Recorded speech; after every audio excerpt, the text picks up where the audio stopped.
Good evenings. Welcome Central Unified School District to our regular meeting of the Board of Trustees. Today is Tuesday, June 24th, 2025. The time is 7 p.m. A few items to report out from closed session. On item E2, we had a motion by Trustee Carrillo, second by Trustee Sellers. Item passed unanimously 7-0. On item E3, we had a motion by Trustee Carrillo, second by Trustee Chavez. Item passed unanimously 7-0. On item E7, the board took action to reject Elizabeth Oriana Cadillo's claim unanimously, 7-0. And with that, I will ask Vice President Carrillo to lead us in the Pledge of Allegiance. Please stand. Ready, salute. I pledge allegiance to the flag of the United States of America and to the republic for which it stands, one nation, under God, indivisible, with liberty and justice for all.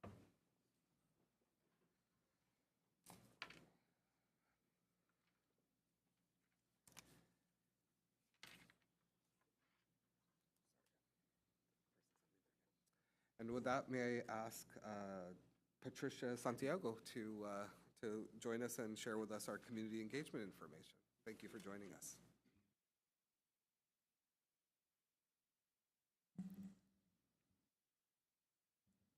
Good evening. If you wish to address the board, call 559-276-3150 or fill out a request form provided on the table near the entrance and submit it to the clerk of the board prior to the meeting. If you wish to speak on an item on the agenda, please do so when the item is called. If you wish to speak on an item not on the agenda, you may speak during the public comment section of the agenda. Buenas tardes. Si desea dirigirse a la mesa directiva, llame al número 559-276-3150 o complete un formulario de solicitud provisto en la mesa cerca de la entrada y preséntelo al secretario de la mesa directiva antes de la reunión.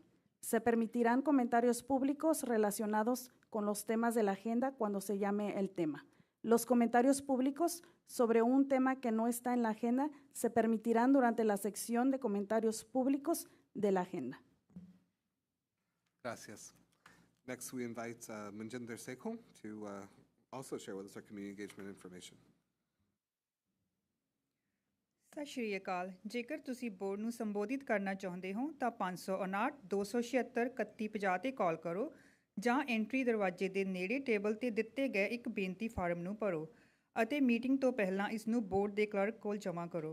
ਜੇਕਰ ਤੁਸੀਂ ਏਜੰਡੇ ਦੇ ਕਿਸੇ ਵੀ ਵਿਸ਼ੇ ਤੇ ਬੋਲਣਾ ਚਾਹੁੰਦੇ ਹੋ ਤਾਂ ਜਦੋਂ ਏਜੰਡੇ ਵਿੱਚ ਉਸ ਵਿਸ਼ੇ ਦੀ ਵਾਰੀ ਆਵੇ ਤਾਂ ਤੁਸੀਂ ਉਸ ਬਾਰੇ ਆਪਣੇ ਵਿਚਾਰ ਸਾਂਝੇ ਕਰ ਸਕਦੇ ਹੋ। ਜੇਕਰ ਤੁਸੀਂ ਏਜੰਡੇ ਤੋਂ ਇਲਾਵਾ ਕਿਸੇ ਹੋਰ ਵਿਸ਼ੇ ਤੇ ਬੋਲਣਾ ਚਾਹੁੰਦੇ ਹੋ ਤਾਂ ਤੁਸੀਂ ਏਜੰਡੇ ਦੇ ਜਨਤਕ ਟਿੱਪਣੀ ਸੈਕਸ਼ਨ ਦੌਰਾਨ ਅਜਿਹਾ ਕਰ ਸਕਦੇ ਹੋ। ਸਾਡਾ ਜ਼ਿਲ੍ਹਾ ਬੋਰਡ ਦੀਆਂ ਮੀਟਿੰਗਾਂ ਵਿੱਚ ਹੋਰ ਭਾਸ਼ਾ ਬੋਲਣ ਵਾਲਿਆਂ ਦਾ ਸਵਾਗਤ ਕਰਦਾ ਹੈ। ਜੇਕਰ ਕੋਈ ਵੀ ਵਿਅਕਤੀ ਹਾਜ਼ਰ ਹੋਣ ਦੀ ਯੋਜਨਾ ਬਣਾ ਰਿਹਾ ਹੈ ਅਤੇ ਸਪੈਨਿਸ਼ ਜਾਂ ਪੰਜਾਬੀ ਤੋਂ ਇਲਾਵਾ ਕਿਸੇ ਹੋਰ ਭਾਸ਼ਾ ਲਈ ਟਰਾਂਸਲੇਟਰ ਦੀ ਲੋੜ ਹੈ ਤਾਂ ਬੋਰਡ ਦੀ ਮੀਟਿੰਗ ਤੋਂ ਪਹਿਲਾਂ ਸ਼ੁੱਕਰਵਾਰ ਨੂੰ ਦੁਪਹਿਰ ਤੱਕ ਜਾਂ ਮੀਟਿੰਗ ਤੋਂ ਘੱਟੋ ਘੱਟ 48 ਘੰਟੇ ਪਹਿਲਾਂ 559-274-4700 ਐਕਸਟੈਂਸ਼ਨ 10150 ਤੇ ਕਾਲ ਕਰਕੇ ਸਾਨੂੰ ਦੱਸੋ ਤਾਂ ਜੋ ਇੱਕ ਟਰਾਂਸਲੇਟਰ ਦਾ ਪ੍ਰਬੰਧ ਕੀਤਾ ਜਾ ਸਕਦਾ ਹੈ। ਧੰਨਵਾਦ। Dhanyavad ji. Next, to begin our presentations, I invite Interim Superintendent Dr. O'Brien to share with us some employee recognitions. Thank you, President Singh. At this time, I would like to invite Stephanie Hamlin, our new principal at Roosevelt Elementary School, to introduce herself to the board and say a few words. Thank you.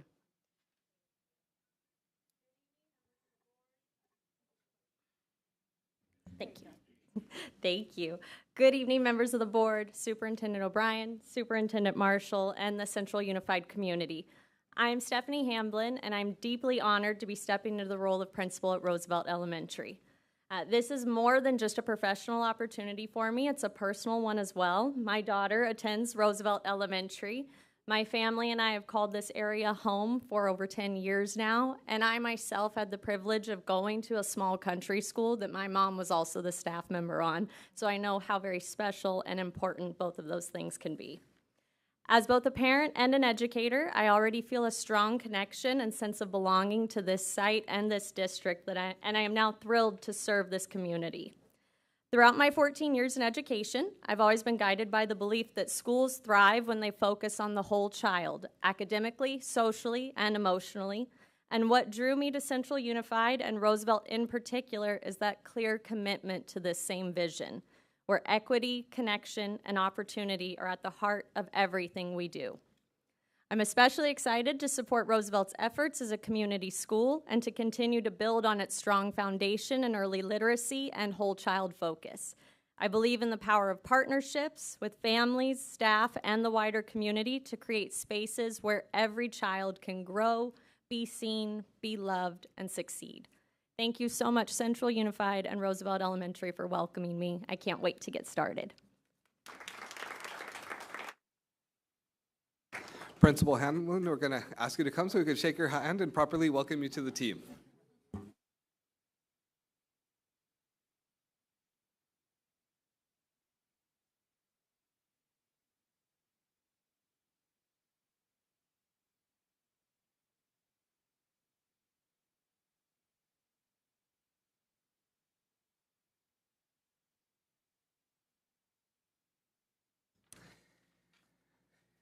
Thank you, and with that, we'll turn to our Employee Association highlights. If we have our CUTA president, does not look like she's here with us today, or Angie Aguirre, our CSEA president.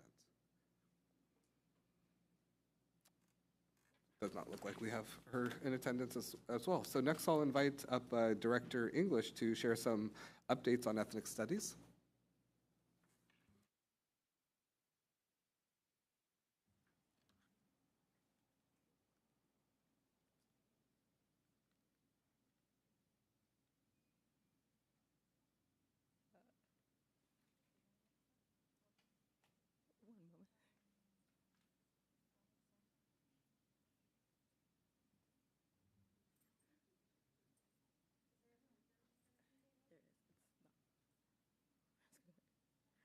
Presentation.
Dr. English, we have it in front of us as well, if that helps. Do you mind if I go get a device so I can look through my notes as well, since I don't have it in front of me? Thank you. Yeah, One moment. no problem.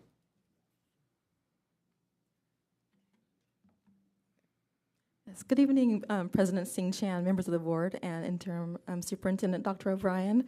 I'm here to present the update on our ethnic studies in Central Unified School District. And just as a reminder, what is ethnic studies? And so ethnic studies that in our district will be a semester-long course that will explore the foundational disciplines of the African American, Chicano X, and Latinx, Native American, and Asian American and Pacific Islander studies. And in this course, we'll be highlighting their histories, cultures, struggles, and contributions that are often omitted from the traditional U.S. History courses. As you recall, this is something that was brought about by the state, and an infographic flyer was put on the website on the educational services at the end of March. that just really gave a timeline and frequently asked questions for those who were interested in learning more about ethnic studies. I'm gonna pardon 1 moment so I can transition to the presentation.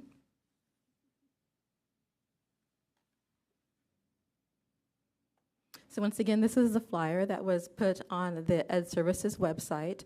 Once again, that was at the end of March, and that was just a timeline as well as some frequently asked questions for the public to get information, because at that point in time, there hadn't been any information on the website since then. And as a review, the course creation began in February 2024 when Paul Burrell, who was then the Assistant Director of Educational Services, started this project with teachers. The teachers that were selected were the department chairs from the 3 comprehensive high schools, Central High School, Central East High School, and Justin Garza High School, and they met where he reviewed the state guidelines and the model course curriculum for ethnic studies. From there, they met monthly, and then it spread the work to elicit support from other teachers who began building the course using the state's model curriculum. From that, we brought that to the board, and we took the information from the teachers and started the process of getting it UC approved, because this was one of the requirements from the state. And so in that process, the UC Office of Presidency had certain requirements that were had to happen for this course to be UC approved. This was, first of all, to be based on the California State Model Curriculum. It was approved as a G college preparatory course in the history, social sciences world. As part of the approval process, we had to have a course overview, a summary of each unit, an example of an assignment that may be found in each unit, and then any of the resources or materials that could potentially be used to support that work.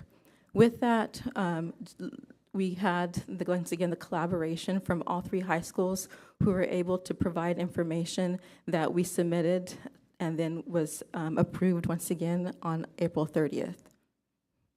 One of those units, and I know that was of particular interest, dealt with the Native American or Indigenous peoples. And so in that unit, the teachers did provide information that there was the land acknowledgement. Also, one of the projects that had to be, we put into for further explanation was looking at the Indigenous peoples here in our Fresno area. And so and this was a project that actually was started to be utilized in the World Cultures course. That's not the Ethnic Studies course, but they started piloting some of these projects. And at Central High School, they did do this activity where the students researched one of the 6 local Indigenous groups. They received a rubric from the teacher, and the teacher did share that information, and he had it translated as well as differentiated for students based on their language as well as their levels.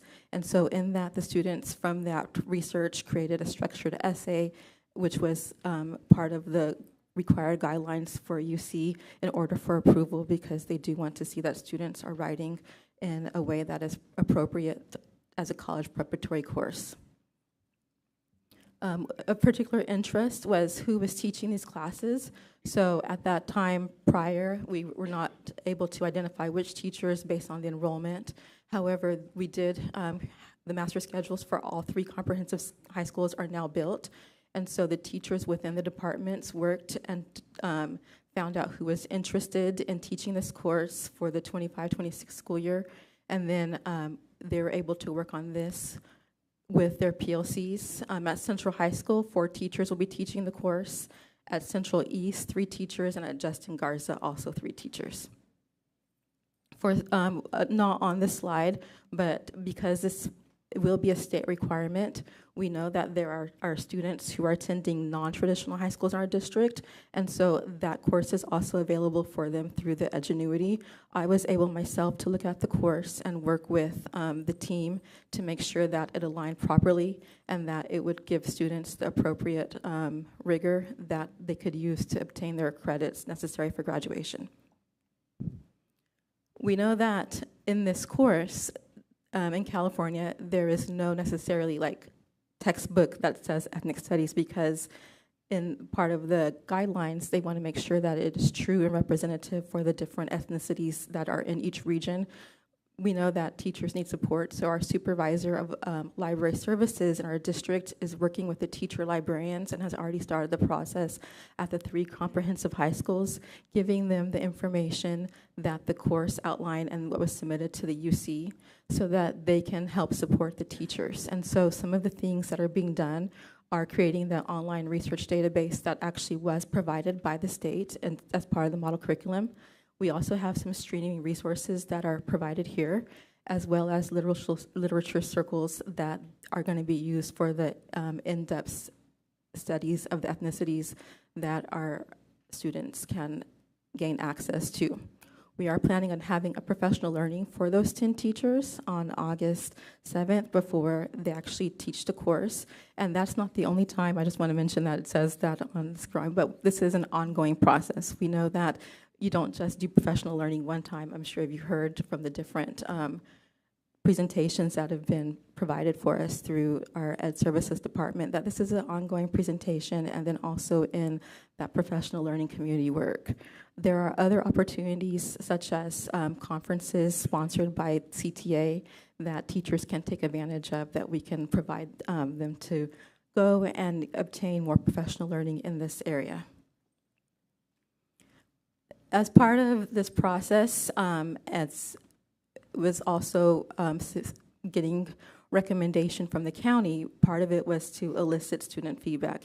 And while we haven't taught the course in its true nature, there were parts that were also taught during the World Cultures classes at Central East, Central High, and Justin Garza. So I was able to go in and really just gather some student feedback, such as with that Native American project for Fresno County, just to know which indigenous populations were here, and talk to some students about do they like it, number one, what did they learn? And then also I know that one of the things was mentioned was the age of the students. Was this something that they were too young to really comprehend and understand? And so I put some selective feedback here on this slide that some of them was like, this information was big for me. That's how the kids talk. I just quoted.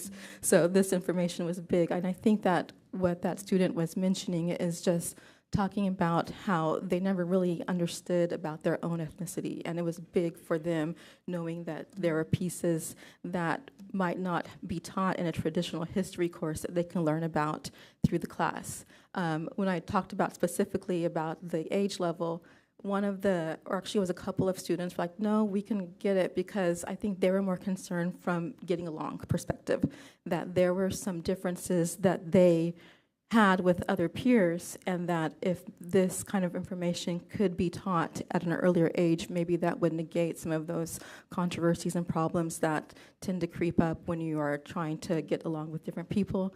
And then finally, I talked about, one of the students who mentioned about the project and didn't even know that, number one, Native Americans actually were here in Fresno. I think that when they look at some of the history, they just think of it like in South Dakota and other parts, but just their understanding of being able to contextualize the information here made them feel like they were actually learning something that was of value to them.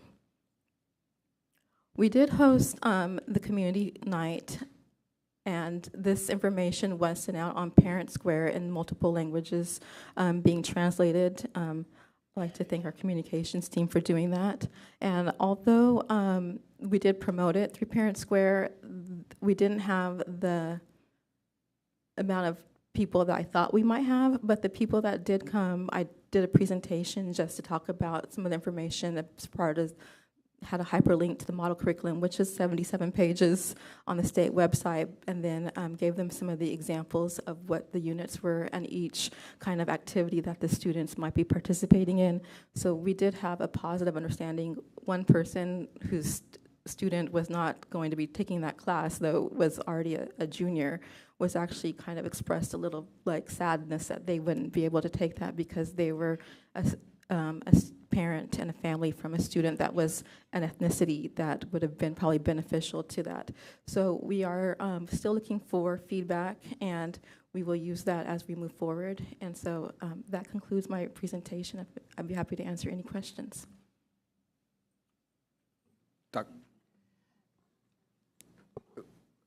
Do we have any public comments on this particular Not on presentation? this item. Okay. Dr. O'Brien?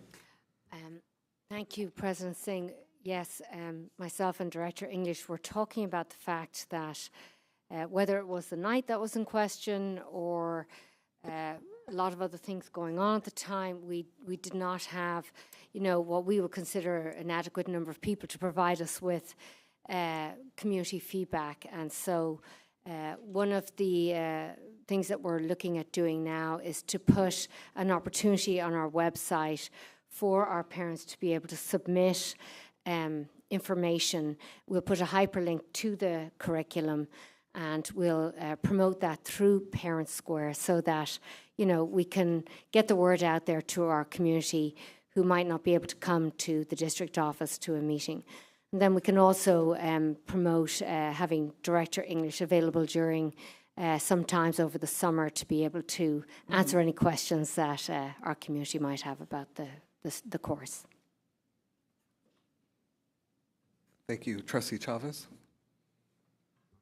So I will kind of let Trustee Kirk jump in because this is her area of expertise. But for me, I just have a question, and I really appreciate the thoroughness of the presentation. I think the one question that I still have is regarding the minimum qualifications for the instructors for the courses, because I see that there was a request to see if people were interested in teaching. I don't know what that means necessarily, because interest doesn't necessarily mean expertise. And so I'm coming from the social science world and also the college world, so I understand K-12 is different, so I'm going to plead ignorance on this one. But minimum quals are so strict specifically for these subject areas where I come from. So I don't know what the requirements are for ethnic studies here. So can you tell me a little more about that? Absolutely. Because the UC approved it as a G for college preparatory course, and we are in the history social science world, the teachers who instruct this course must have the history social science credential. So that is, I guess, the minimum credentialing that they would require. So someone like myself who would have a biology credential would not be able to teach that course. Thank you. Trustee Kirk? Thank you very much, President Singh. Good evening, Director English.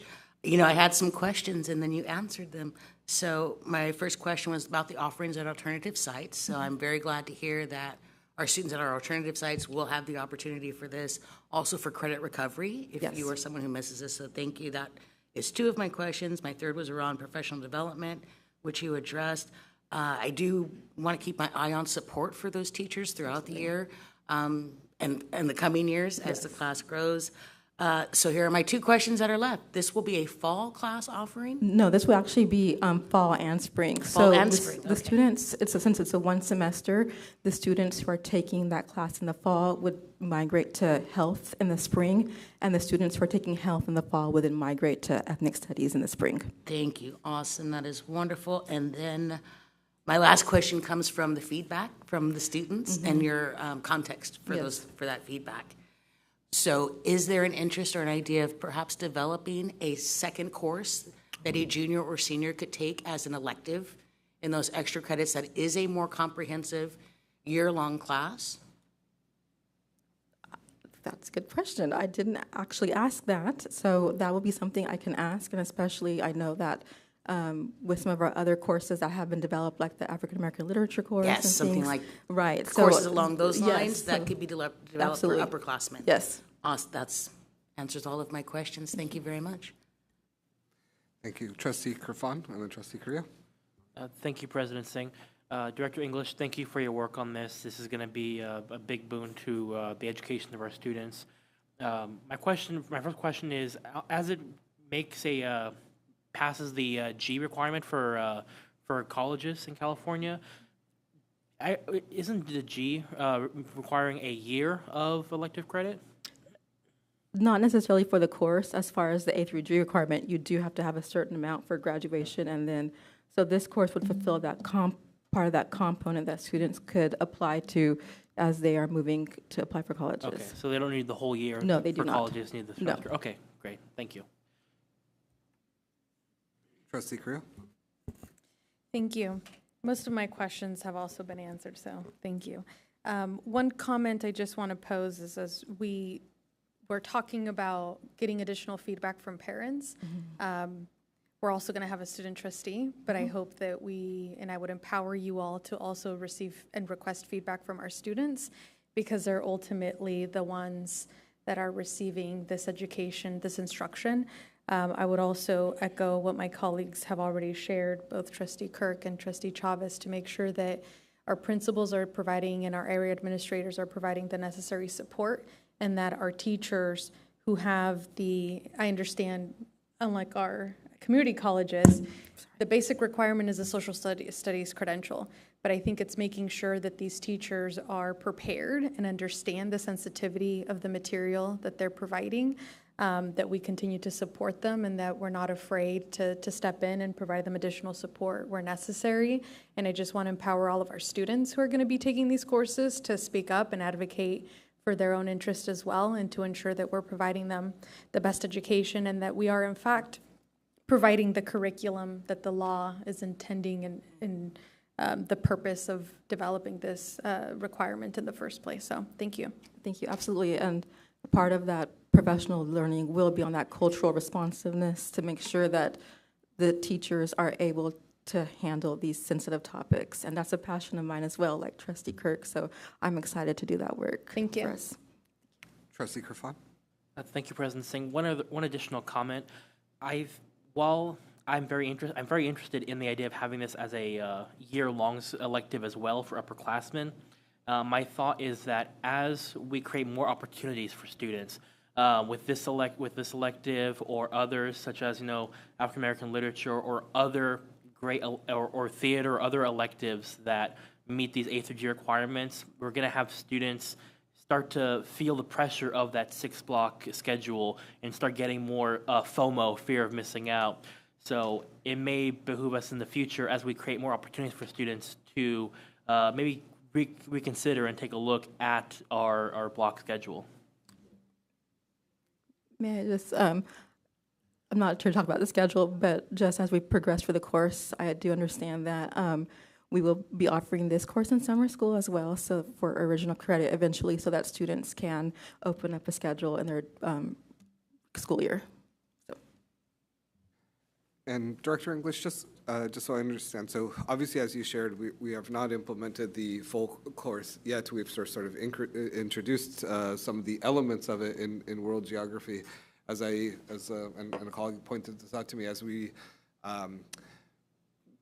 as required by Ed Code, we do have to have a public hearing at the board. Would that be when we are implementing the course? Is that would be the appropriate time when that would actually be required of us? I'm going to defer to we will get accurate information about the requirement on that, President Singh, and make sure that we have that done in plenty of time. Thank you, and thank you for your report. And with that, we turn now to Board Superintendent Communications. Well, thank you, President Singh, and good evening, members of the board. At this time, I'm about to give you my last superintendent report after 3 really wonderful months here in Central Unified.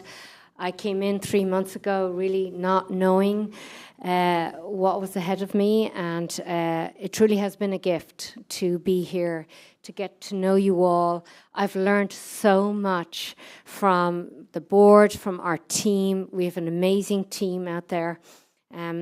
I was able to get out and visit every single school in the district. Truly, that was actually probably one of the most important things that I was able to do, because I was able to witness firsthand all the great work that's going on out in our school sites, but also have those, courageous conversations with our team about the challenges that we are experiencing.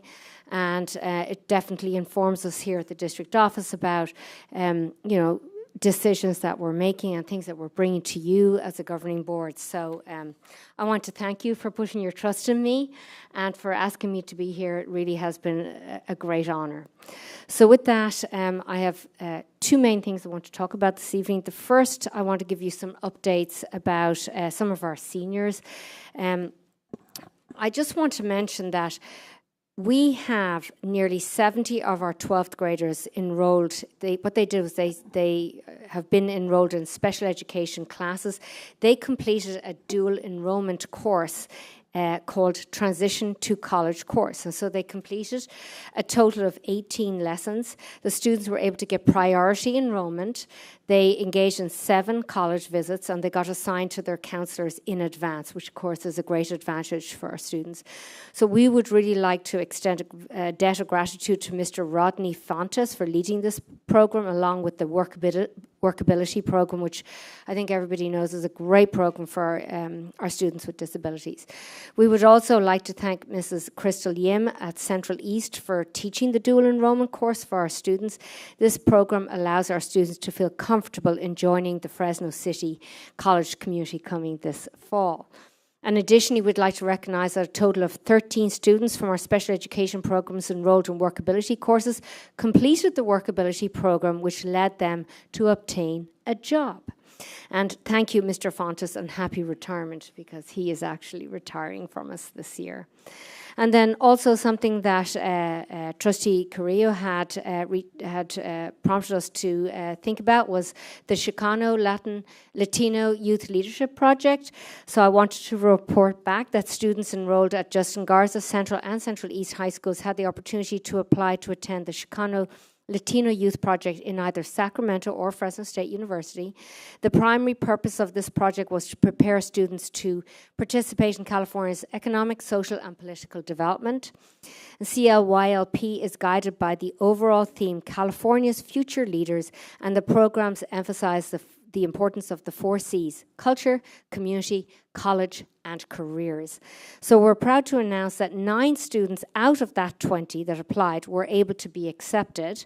7 attended the 3-day conference at Fresno State this last weekend, and 2 were accepted into the state conference being held in Sacramento in July. As participants of this project, our students will now have access to apply for upcoming scholarships for college and continue to engage in opportunities provided by the CLYLP. So we're really excited to report that back. And for the remainder of my presentation, I think as we come to the end of the year, it's so important for us to take a moment to look at our results. And I know that our team will be having, an academic achievement workshop at some point, but what a great way to end our year to look at some of the great things that have been happening out in our district.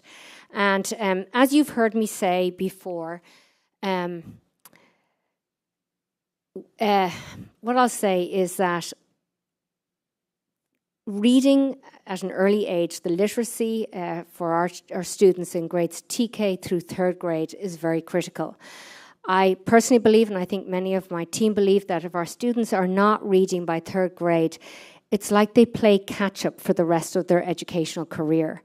And students who aren't proficient in reading by 3rd grade, they tend to, engage in behaviors that are reflective of their frustration. Very often students don't want to come to school, and later on engage in, or suffer from anxiety and depression, and often can't access many of the great programs that we have, whether it's CTE programs or some of the dual enrollment programs that we offer here at Central Unified. So with that said, there's been a huge push in Central Unified. Before I came, I'm not taking any credit for this, to really engage in attacking that area of our educational program.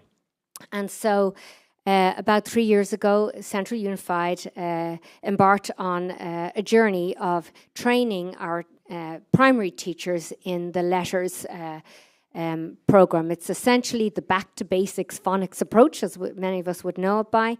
It's often called now the science of reading. Regardless what you call it, it is actually a method that I used as a teacher for 20 years with great success. And as myself and members of the board were out and about in the school district, we witnessed many of our teachers engaging in teaching our students reading through the letters approach. So with that in mind, I asked Ying Lee, one of our directors of curriculum, to help me prepare just a couple, this is just a little snapshot for our board and our community about how that has impacted literacy in Central Unified. So, Kayla, if you could put up the first slide. So if you look district-wide, we do have our scores in from SBAC now, and we can see that from 2023 to 2024, 23-24 to 24-25 this past year, we have gone up. We're now at 44.3%, I think it is. My eyesight, I thought. Thank you, Jaspreet. And so that we have grown overall in the district by 2.5% in ELA. I'm only looking at ELA tonight. But what's really interesting is if you look on the right there, you can see that the students in third grade, I'm focusing just on third grade alone, who were in the classrooms of teachers who were trained in letters. And I just want to add that half of our third grade teachers are trained in letters and the other half are in a cohort to be trained for letters.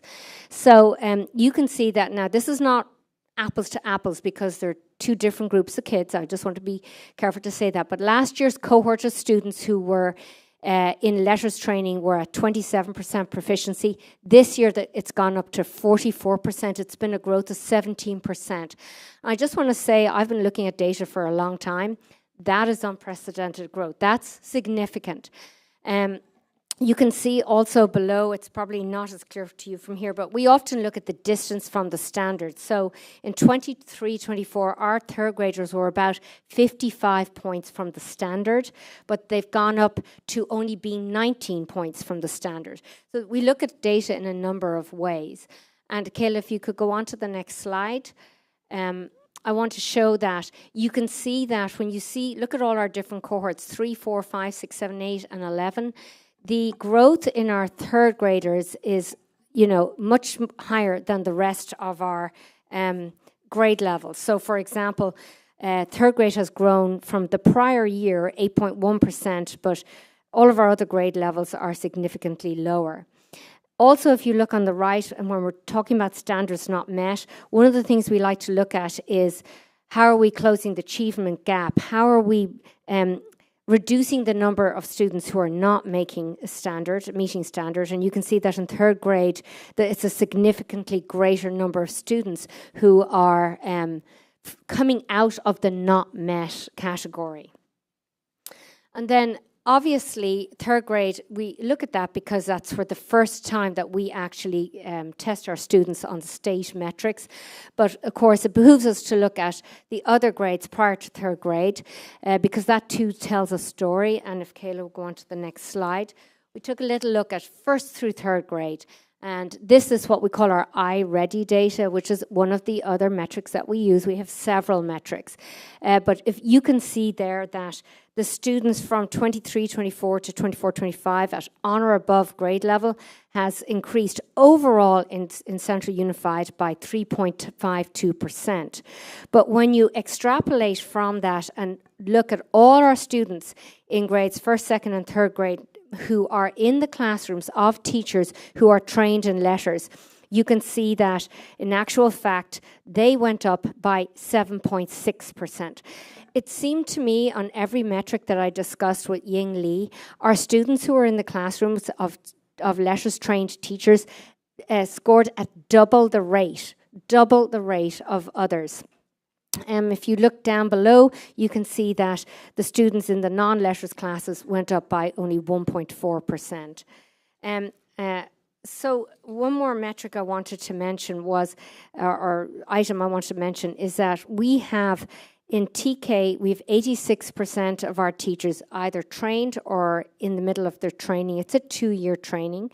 67% of our kindergarten teachers, 90% of our first grade teachers, 80% of our second grade teachers, and right now 50% of our third grade teachers. So what this tells us, and like I said, this is just a snapshot, what this tells us is that Central Unified is about to experience this wave of success as our students in grades TK through third grade are getting a very firm foundation in literacy. And I use my words carefully. Literacy encompasses not just reading, but it encompasses listening and writing and comprehension, all the skills that are necessary so that they can be successful as they move into upper grades and on through the rest of our system. So I'm very encouraged by what I see, and I want to thank all our teachers because we had 84 teachers we graduated this year, and it's quite a commitment. They came in on Saturdays, they worked on projects all year long, they engaged in a lot of homework, so to speak, and observations. So honestly, I'm not sure if there's any other district in the county that is this far ahead. I know Sanger has been working on this also, maybe a year ahead of us, but in actual fact, we're doing very well, even compared to Sanger. And finally, I just wanted to mention a couple of other academic highlights from each of our 3 areas.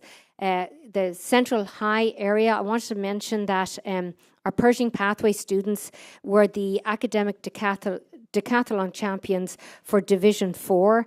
And I also want to mention that these kind of programs help engage our students at this school. We had suspensions down significantly this year, and it contributed to, we had 53 graduates this year, which was particularly good. Also, many of us know, and it's worth mentioning again, that we had 11 students graduating from Central High School with their AA degrees. And in the spirit of 3rd grade, I just want to mention a couple of things. Madison Elementary, their 3rd graders went up 6%, but they also, as a state distinguished school, you remember, they finished the year with 0 suspensions and overall went up 11% in ELA. And Houghton Kearney, another school in the Central High School area, their 3rd graders went up 11%. You see a common theme in these statistics. Out at Central East area, a couple of little highlights here. Rio Vista Middle School, they had the district's highest reclassification rate of almost 30%, which is very significant. Our Central Online Homeschool, they had a 26% increase in math. And then again, looking at 3rd grade, Steinbeck, they had a 16% increase in 3rd grade ELA, and River Bluff had a 14% increase in ELA. Steinbeck is at 39% proficient, and River Bluff at 52%. And finally, looking at the Garza area, I wanted to mention that all Justin Garza elementary schools grew in math this year on the SBAC. And all the Garza elementary schools and Glacier Point grew in the science test, the California science test. And one last mention, Roosevelt Elementary, their 3rd graders grew a whopping 18%. I'm sure Principal Hamlin's going to be very happy about that. And all of these schools are starting to experience these great growth spurts as a result of the work that's been going on in the last 3 years. So I just wanted to finish by mentioning some of these results. I think results play a big part in reminding us that the student outcomes are where we are. If we're not getting the outcomes, then we have to evaluate our work. So it's great to see that we're getting some great results in Central Unified. Thank you. Trustee Kirfan? Thank you, President Singh. Last meeting, I had a full update, but on the 10th, I was invited alongside others in the business community and in Central Unified Leadership to visit an AP US History class and give mock interview and resume feedback to students who want to pursue our career after graduation. So I interviewed a couple students that have been watching our board meetings, and maybe one day will replace me or others on this board. So I want to thank Mr. Bajan for always finding new, innovative opportunities to teach his students. And finally, Dr. O'Brien, thank you again for coming to Central Unified and supporting us throughout this semester. I feel like we've been able to do a lot of great things, and I got to join you at about 60% of those site visits. And the way you've kind of opened our eyes to a lot of the, not just the challenges we're facing, but also the successes we're having is really appreciated, and thank you for that. I also have a few comments. One is, what Dr. O'Brien shared actually talks about sort of the profound focus, the profound engagement, really, that our teachers have had kind of throughout the year. I want to appreciate sort of the leadership and actually the board, because there was a lot of conversations here about really us shifting away from an older LLI approach to this sort of science of reading. And it was that sort of like advocacy at multiple different levels within the organization, from the board, and really from the parents and the community, that we're looking for a phonetics-based approach. And the results coming from the letters program, there's nothing short of remarkable. One announcement I definitely want to make at the front end, although we'll probably remind at the back end, is really just to invite our whole community out to the Just Once in Calera ribbon cutting happening this Thursday at 9 a.m. at the school at Shields and Brawley. I want to really extend that to the entire Central Unified community, and really appreciate Ole, PIO Burrows, Director Rodriguez, Area Administrator Mark Fowler, new principal, soon-to-be Principal Diaz, and of course, Dr. O'Brien, really just laying a foundation, making sure that everything is going to be perfect and something that we can actually enjoy and really be proud about that day. I also had a few sort of remarks that I also wanted to share during this communications at the latter end. Tonight is a moment both filled with deep gratitude and a bit bittersweet reflection. Tonight, as we have been reminded, is our final board meeting with Interim Superintendent Dr. O'Brien. And we're closing not just a chapter, but really trying to honor a brief, but still enduring legacy that's left an indelible mark on our schools, on our students, on this board, on our staff, and ultimately in our hearts. Dr. O'Brien joined us really wading into uncertain waters when she stepped into this role. What we needed at that time, the community needed steadiness, our educators needed clarity, and our students needed hope. She brought that quiet strength, that thoughtful guidance, that unwavering dedication, and that's really just the tip of the iceberg. She brought stability to our day-to-day operations and a collective sense of purpose. As her and I often discuss, excellence is a matter of expectations.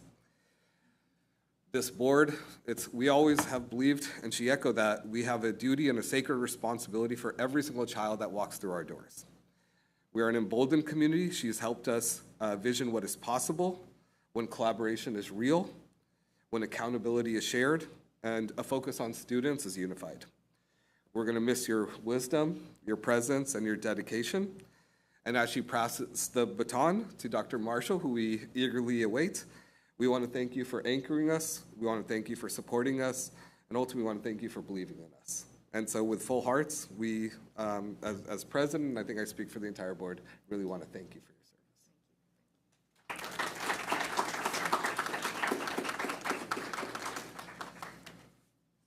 And with that, we will turn to comments from the public. Thank you, President Singh. Our first comment is from Ali Barty.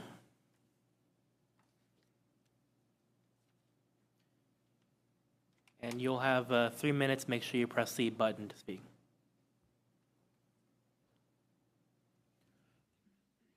Hello, everyone. My name is Ali Barty, and I am the student body treasurer at Teague Elementary. During the last week of school, Annalisa Pera donated 30 yearbooks to 6th graders who did not have one. Thank you, council member, for the yearbooks. Some of the 6th graders who could not get their hands on yearbooks finally have one to look back at memories of their final year of elementary school. We are all thankful for what you have done. It was considerate and a great example of giving back. Thank you.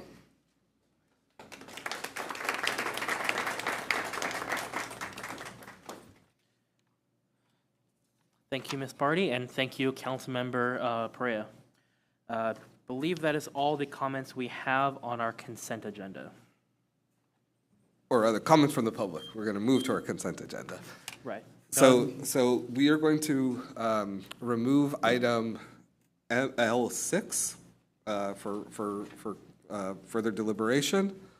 Do I have a motion on consent agendas items 1 through 5 and 7 through 13? So moved. We have a motion by Trustee Kerfan. We have a second by Trustee Sellers. Those in favor, please say aye. Aye. Those opposed, nay. Those abstaining, motion carries 7-0. On consent agenda item L6, approved Student and Family Services Program Manager job description. If I can ask Dr. Lopez to share a little bit more context. Good evening, Board President Singh, Trustee, Board of Trustees, and Interim Superintendent Dr. O'Brien. So the reason why I would like to pull this item to discuss prior to voting on it is because I noticed that where it states educational experience, we noted bachelor's degree from an accredited college or university with major coursework in education. For this management position, what we need, we would appreciate somebody with that background. However, most of those individuals are pursuing a teaching credential. And many of the management positions that we see in ELOP programs are more related to clerical, business, communications. But as long as during the interview process they're able to express that they've done work associated to that field. So we would like to eliminate with major coursework in education or related field. So it allows us to pursue the appropriate candidate for the position. Administration is recommending that we approve the job description with that amendment. So I just want to make sure then, so the what the administration is asking us to do is remove a specific clause just to increase the sort of candidate pool, so and also so we're in compliance with what are the requirements. I saw Trustee Kerfan's hand, and I'll take it to Trustee Carrillo. Thank you, President Singh. Dr. Lopez, could you speak again as to why we are removing that, with that amendment, why we're removing that language from the job description? Yes, so if we only focus on education, many of the individuals that have a bachelor's in education, we all know, are in their process of pursuing a teaching credential. When you look at ELOP programs, our management roles are focused on compliance, on grants, on making sure that we are following attendance guidelines and leading others into meeting those criteria. The role of the manager is to be able to build relationships with the community, being able to create, not create the programs, to be able to look at the compliance components. The individuals that really need to have the educational background should be the supervisor of ELOP programs and the site leads, because they're leading those programs. These positions make sure that we're following compliance. When we look at other job descriptions for other districts with managers, many times they have backgrounds on human relations, on one of the other ones we notice is communications. So we just want to broaden our agenda. We have to post these positions this summer, and I don't want to be short on individuals that may apply. Thank you. And then can you speak as well to the need for these positions with our district? So these are growth or reclassifying? So both. We're reclassifying the position because we currently have a manager for Campus Connect. As we know, the program is no longer part of our district. That job position does not apply to many of the things we have to comply with for ELOP programs. However, as you guys may be aware, we are trying to pursue the 21st Century grants and being able to obtain those grants from county in the future. This would be a step towards that because all the accountability pieces with attendance, according to the grant, parent involvement, and other components, they have positions in Fresno County that account for all of that data and manage the day-to-day. So these individuals will be able to provide the supports. We currently only have one staff member, believe it or not. A lot of people think we have multiple staff members helping in my office. One person in ELOP, April Lee. That's not enough for this district. And you guys have seen the programs. It takes a lot of work. So we're trying to have one per region starting the next year. Okay, so previously we only had one person overseeing the ELOP program? Yes, and we have used our supervisor of community schools to help with that. However, as you guys know, we already hired all our positions for those, for her department, so she's starting the work now with community schools. Our FOLs, community schools, parent engagement, and that needs to be her focus since she was hired to do that work. Okay, my understanding is that there's a lot of crossover between ELOP and community schools, at least within Central Unified. That is one pillar. So what we're doing is but it has to be done through the committee. So anything that we do with the community school funds related to expanded learning, they have to meet as a committee, make those decisions. And we've done a couple actually through Teague Elementary. So thank you to Artosa. They were able to approve use of expanded learning funds through the community school committee. But yes, that is one component, one pillar. Okay, thank you. I think that answered my questions. Trustee Carrillo? So why require a bachelor's? Putting it simply, we don't really care if they have one or not. So sometimes when we pursue a bachelor's degree, it teaches us a lot about communicating, right? There's communication components, there's A through G requirements that we have to take as part of that coursework. So there's a deep understanding about our community. There may be cultural classes that they took that align to the demographics in our community. So we feel like that is something that we would like to continue to keep, but we added the word and or, because if they have 4 years of experience already doing the work and they have an AA, why not, right? To me, experience is equivalent to a bachelor's degree. So we did add the language and or 4 years of experience. Okay. And so the language you're requesting to remove is with major coursework and education or related field required? Yes. Okay. I'll move to approve the job description as amended. Second. We have a motion by Trustee Carrillo on item M6 with regards to the amended. Huh? Sorry, L6. My apologies, not M6. L6. And we have a second by Trustee Kirk. Those in favor, please say aye. Aye. Those opposed, nay. Those abstaining, motion carries 7-0. We next turn to our action items.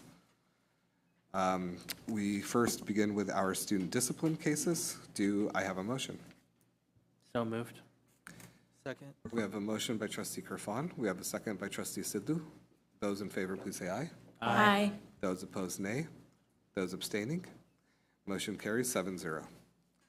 We next turn to our, to accept gifts to the district. Assistant Superintendent Iqbal. Good evening. We have quite a few gifts. We start with the Central Elementary School received a donation of $1,000 from Central Youth Calripping League for the student athletes. Central High School received a couple of gifts. $85 received from Carla Naples for the yearbook. $85 received from Elizabeth Herdberger for the yearbook.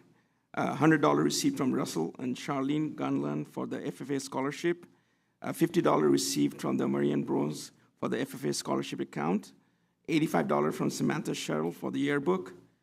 $10 received from Chris Williams for the FCCLA club. $85 received from Taylor Yates for the yearbook. $400 from Janice Jackson for the athletic program. LCAP Middle School received $1,000 from St. Joseph Foundation for the pep and cheer team. And finally, this is a late addition.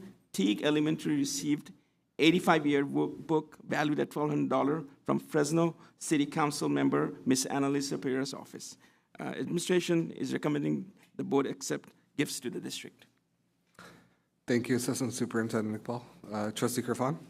Thank you, President Singh. Assistant Superintendent Iqbal, we received a public comment tonight about another donation. Are we expecting that one to come on this item at a later meeting, or should it be amended to this one now? That was the Teague yearbook. That was the Teague yearbook? Yes. Okay, I see. Thank you. If no other questions, I just want to obviously thank all the donors, and then because it wasn't appropriate during a public comment, I definitely, and probably on behalf of the board, just want to thank Council Member Perea for the gift from her office. And with that, I will motion to accept. Second. Second by Trustee Carrillo. Those in favor, please. Motion by myself. Second by Trustee Carrillo. Those in favor, please say aye. Aye. Those opposed, nay. Those abstaining, motion carries 7-0. We next move on to item number 3, adopt the 2025-2026 Local Control and Accountability Plan, or otherwise known as the LCAP. Director Grigsby.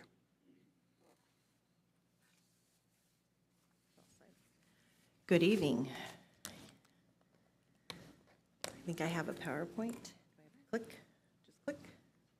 It's magic. Okay, good evening, Board members and Interim Superintendent O'Brien. It's my pleasure to bring to you tonight our LCAP plan for the 25-26 school year. I'll give you some background information and then be happy to answer any additional questions you might have. Some of these first slides are just review of things that we've discussed throughout the year, but what is the local control accountability plan? We are in year 2 of a 3-year plan. This is the 25-26 update year. It is a 3-year plan that provides our district the opportunity to talk about comprehensive support programs for all of our students in our district. and how we leverage and braid state and federal funding in order to support their learning outcomes.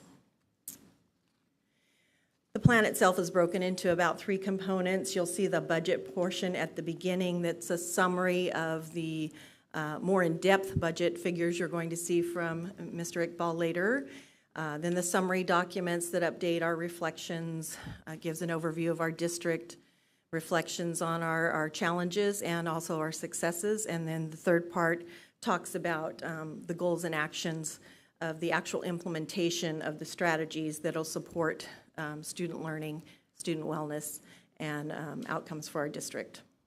The input process is proceeding. We are now past the point of March where we're compiling the surveys.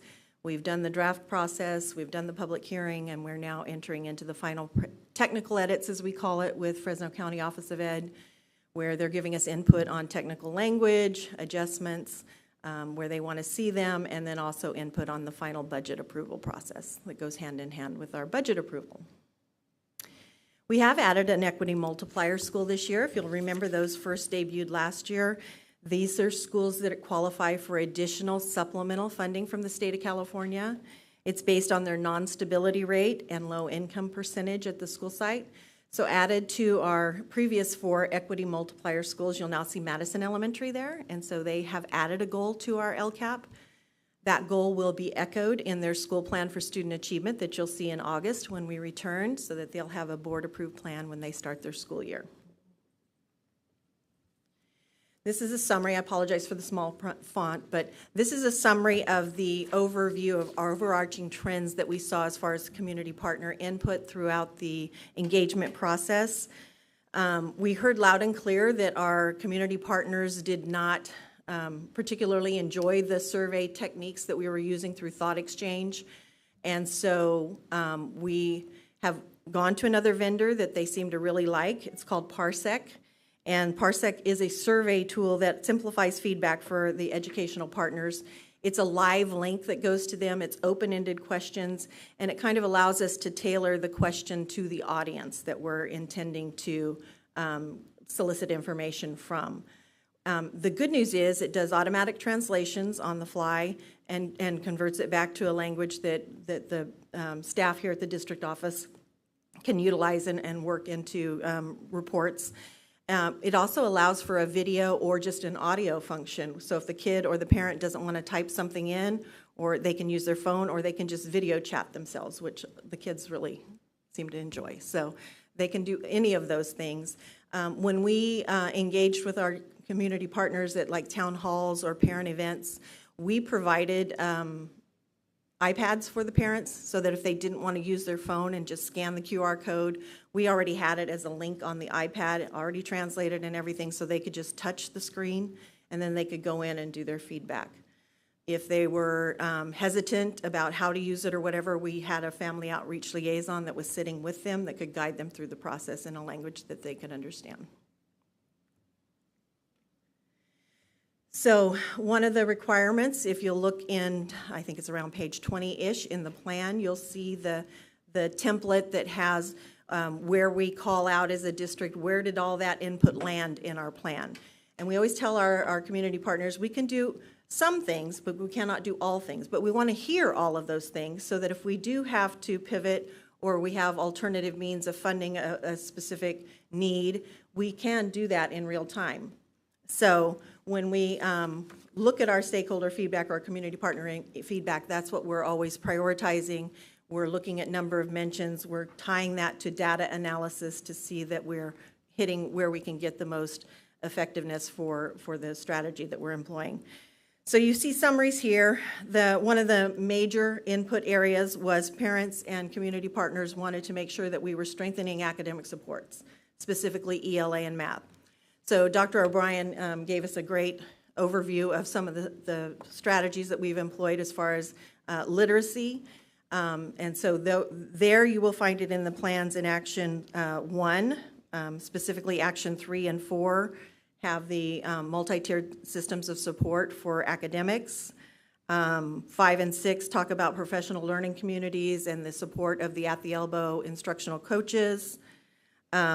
Action 13 in Goal 1 is where we talk about site-specific. Those are required actions by the state of California based on individual site performance that have student groups that are performing below other student groups. And then Action 12 is specific, again, a site-specific ELA that has required actions by specific school sites.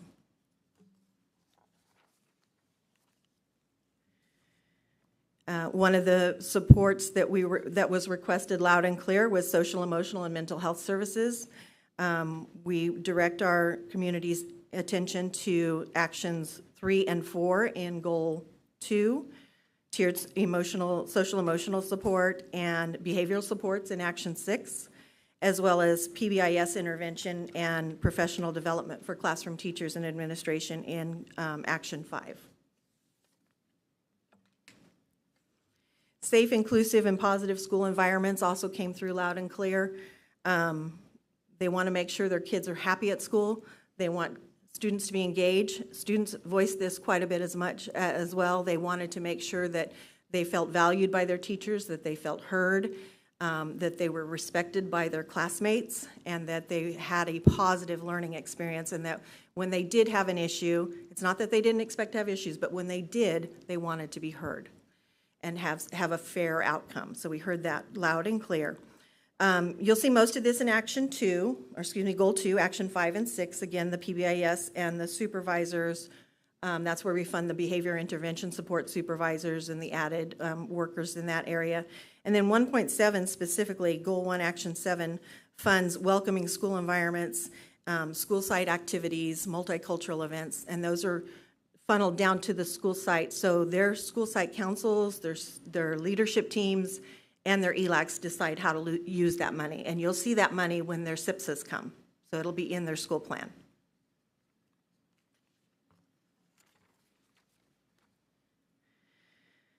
We also had a strong desire for enhanced support for English learner students.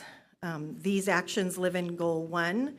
Goal 9 is basic English learner program investments, language development training, newcomer teachers, and in-class coaching. And we did add an FTE, a full-time employee, for another instructional support coach to target secondary.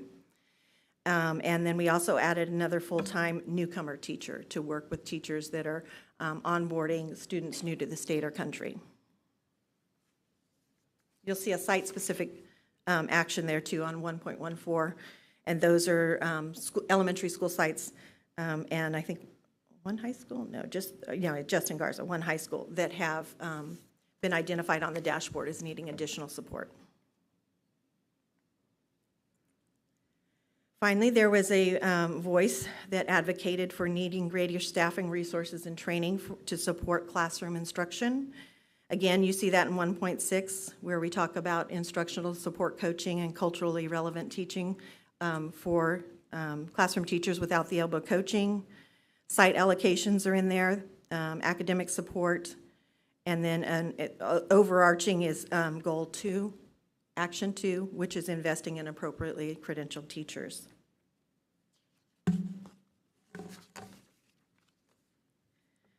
Communication and alignment with shared ownership is also very important to our educational partners. Again, we see that in 1.5, 111, which is the needs assessment for foster youth students with disabilities and homeless students in 1.11, so Action 11 in Goal 1.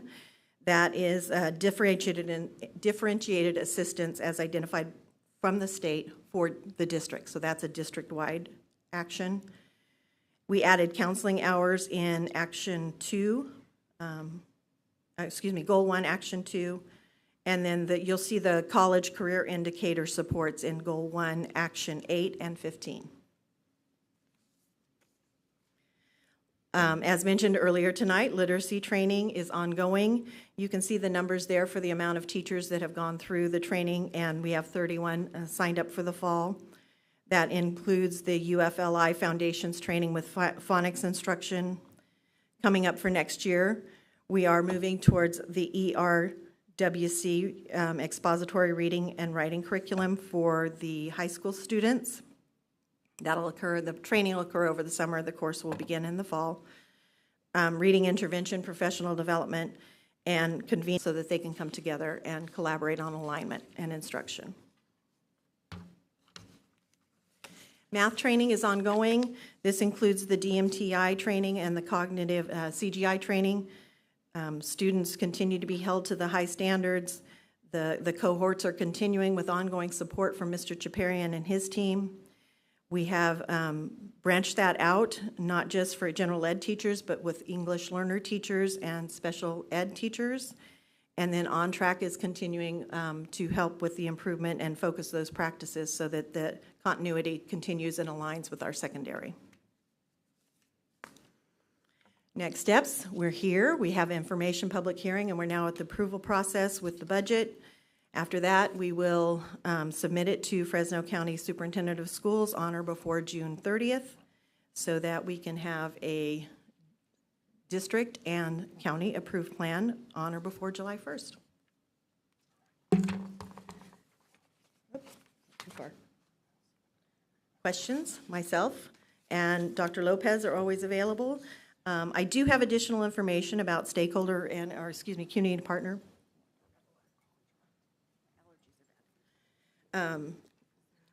Some of our members had asked for additional information about community engagement, so I can tell you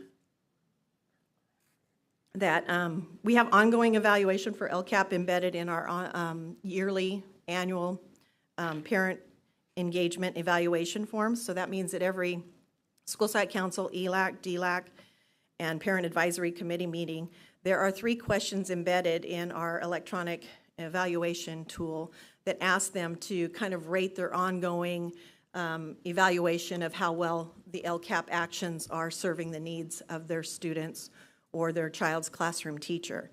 To date, we have 1,237 overall respondents throughout the end of the school year on just that survey alone. During LCAP town halls, we had 60 parents that actually signed in and over 56 students that came. Survey responses were above 300 based on those meetings alone. We invited our community partners to the town halls. I know I saw Randy's Closet, PG&E, Marjorie Mason, Centro La Familia, Highway City Commission, and the others that are listed in the plan. There were too many to note, but those folks were consistently there with tables at the back. And the idea was to have them there so that they could meet our parents face-to-face and our parents could get to know them face-to-face and start that dialogue. So if, in fact, the parent did need assistance from one of those community partners, they were familiar with the people, they had the brochures in the handout, and they knew what number to call. We additionally surveyed all teachers. We had over 105 submissions on Parsec Reels for that. We engaged with our bargaining partners, both CUTA and CSEA. CUTA had over 114 submissions. We do meet with them individually, so they have their own individual meeting. CSEA had a little bit less engagement. We only got 7 responses back from them. So I'll be talking with Angie, and I will work on getting that, getting them more excited to take our survey and give us their input. Classified and other personnel responded 119 surveys to us. Student surveys, we were really excited. We have over 561 surveys that were sent to our unduplicated or underrepresented student groups. And in the others, we had just 25. But I was really excited because usually it's the reverse of that. I get a lot of information from the all survey and not a lot from our unduplicated kids, so I was happy to see that. Equity multipliers, we got engagement by school site. Central Online Homeschool had 55 respondents. Pathway Pershing struggled to get people to respond, and of course, due to the nature of their campus, that's not something that's unexpected. So our next layer was to have our family outreach liaison make personal phone calls, and we learned that parents weren't exceptionally excited to come out for that. So what we did was pivot then, and we met with this, the site learning team, the teachers and staff there, and did some empathy interviews with students to find out what their input might be to use those equity multiplier funds. And then finally at class, we had 82 respondents to our survey for parent and community engagement. We also had input from DLAC, Parent Advisory Committee. Those were at second quarter meetings, and our migrant PAC. Their session was scheduled for early February, and I don't know if you remember early February, but there's a lot of unrest and kind of uneasiness about public meetings. And so after personally calling our executive committee and the Migrant Parent Advisory Committee members, they elected to come to our town halls, which they felt was a bigger organization, and they were more comfortable doing that. We provided transportation and interpretation for them to go to those meetings. I can give you more in-depth surveys, but there's more than 15 of them on the Parsec Reels, and they sort them individually. So the trends that you saw on that slide were the overall trends that we were able to put together. But if you want more details on individual surveys, I can get that information for you at a later date. Dr. Lopez? I would like to add, thank you for collaborating with our departments this year. It was exciting to include Nora Ceballos, our coordinator for parent engagement, Cristina Rodriguez, our supervisor of community schools. So with that partnership, we created bus routes for parents just to make sure everyone had access to the town halls. We also provided the opportunity for Randy's Closet, for food distribution to happen during those times, so our families that arrived were able to receive assistance as well if needed. So it was great to partner with you guys this year. And we were able to qualify some local vendors for food trucks to come. Yes, diverse. They were really food. excited about that. So what I do want to add is I think we learned from that. We met and learned a little bit about, we are offering all these great services. What we want to do is be able to put it in our platforms more openly so people know that they have access to these town halls. We also want to take a little moment to say thank you to our technology department because we tested something new this year, which was our Zoom kind of meeting at the same time. And I think that helped many of our parents log in and have access, especially during these times. Yeah, we had participation online, and Kayla and team back there got to take advantage of our food trucks as well. So we were happy to see them, and they were happy to see us. Trustee Chavez?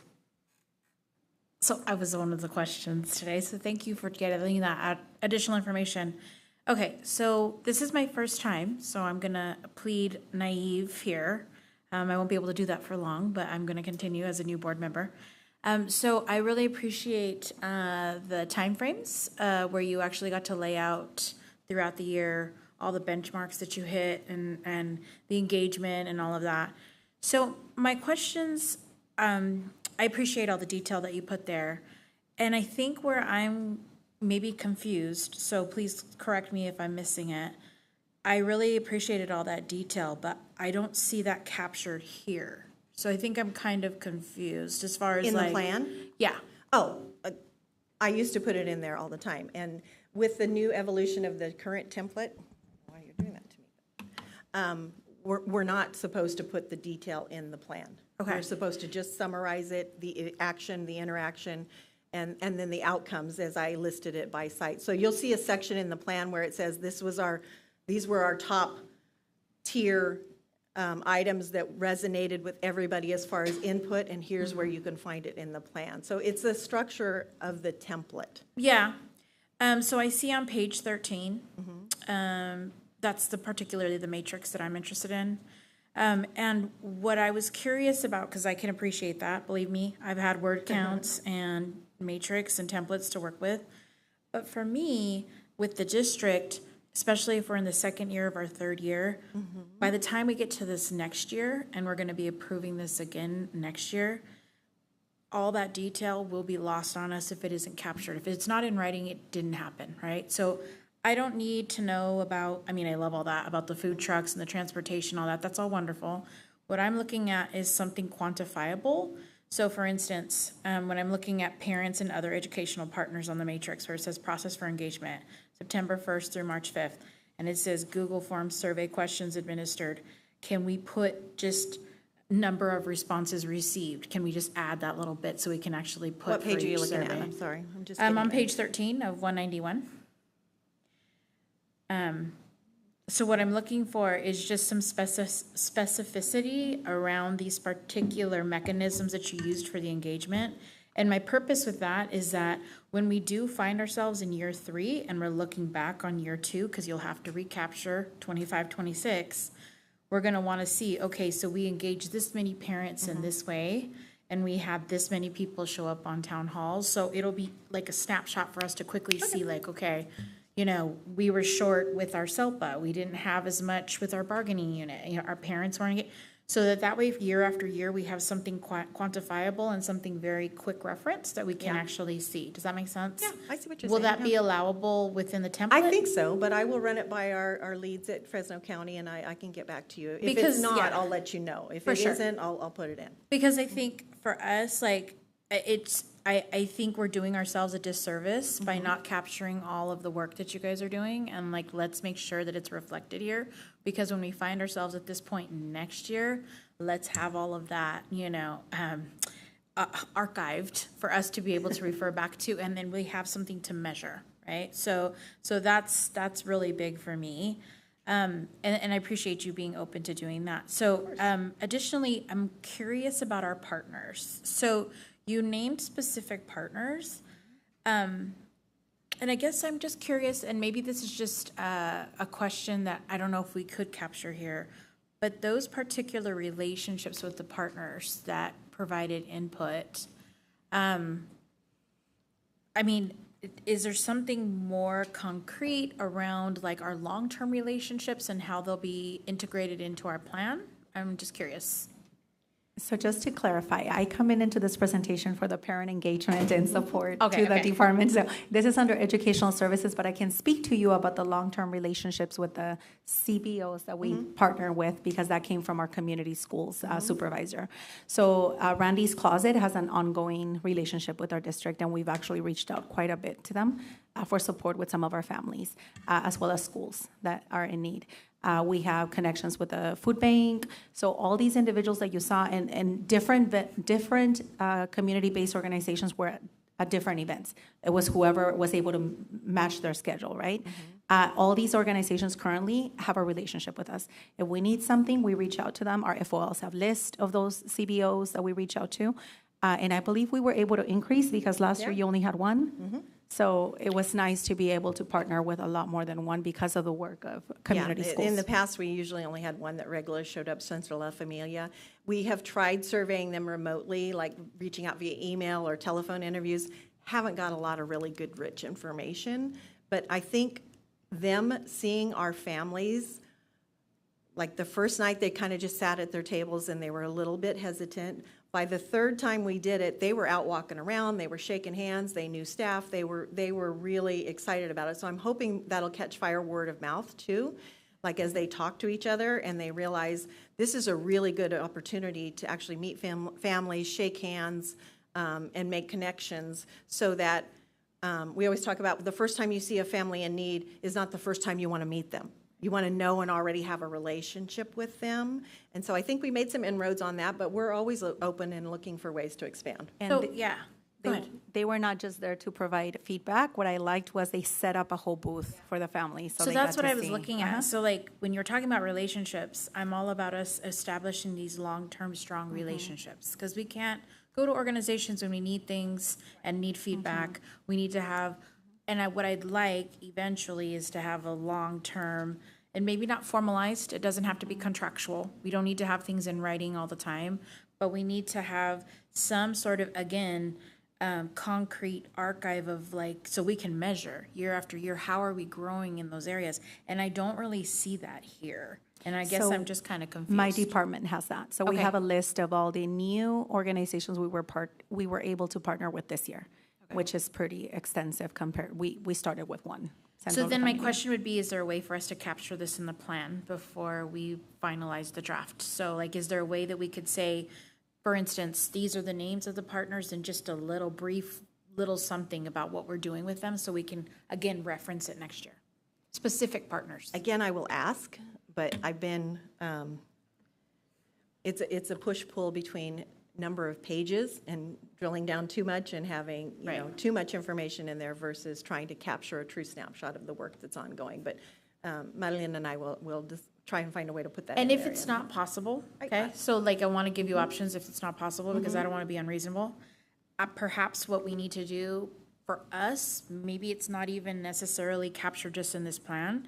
What I would be interested in, and I'm going to look at you guys because I'm the new board member, so I don't want to ask for something that's unreasonable. But I would like to, you know how we have that time frame of benchmarks that we have to hit throughout the year? maybe we have check-ins at those points around reporting out what have we done with these organizations up until this point.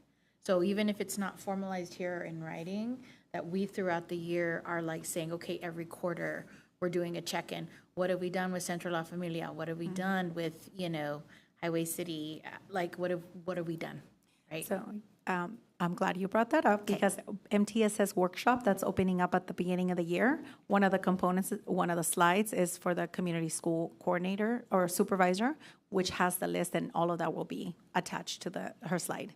So we have and this is the same list that our FOLs are getting trained on. Month to month, we're talking to them about resources in our community and whoever's added to those lists. So we can provide that during that workshop. Okay. And so for my fellow board members, if you guys could help me, like, how do I ask for that? Like, how could we integrate that into? I'm going to follow up because what you're asking for is a report, so it doesn't require a formal vote. I will follow up with the superintendent to make sure that we incorporate, and I'll follow up with you to get a little bit more clarification. Okay.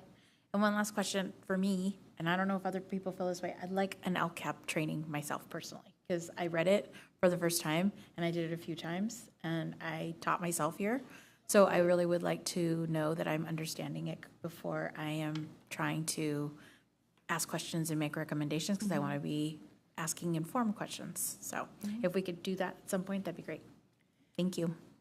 I appreciate your comments. And one thing that occurred to me as I was listening to the dialogue coming back and forth, if I can't put it in the Ed Partners section, I might be able to, well, not might, I'll figure out a way to put it in the analysis part of Goal 3, where we talk about community engagement. I think we could include a couple of sentences that it might at least capture the essence of that, so that the language is there, and when we reactivate early next spring to start analyzing effectiveness, what we do is look at what we said last year, right? And then moving forward, we say, oh, by the way, we saw that we interacted with these 18 community-based organizations.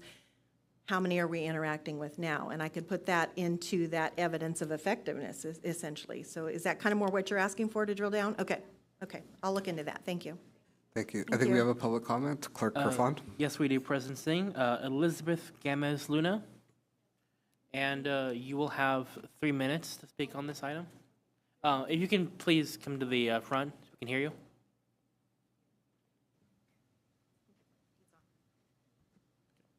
Good evening, Board and Superintendent.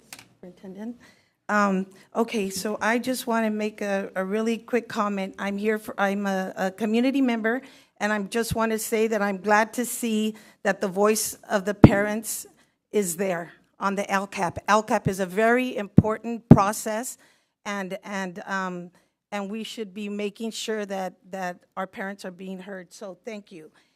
But I also want to mention that I have, as a community member for DLAC, I've also visited several ELAC meetings, and I found that not all EL coordinators are well informed on LCAP and are not effectively facilitating the process for feedback from the community at their ELAC meetings. So I wanted to bring that to our attention, because LCAP is so important that, just like you mentioned, training is needed.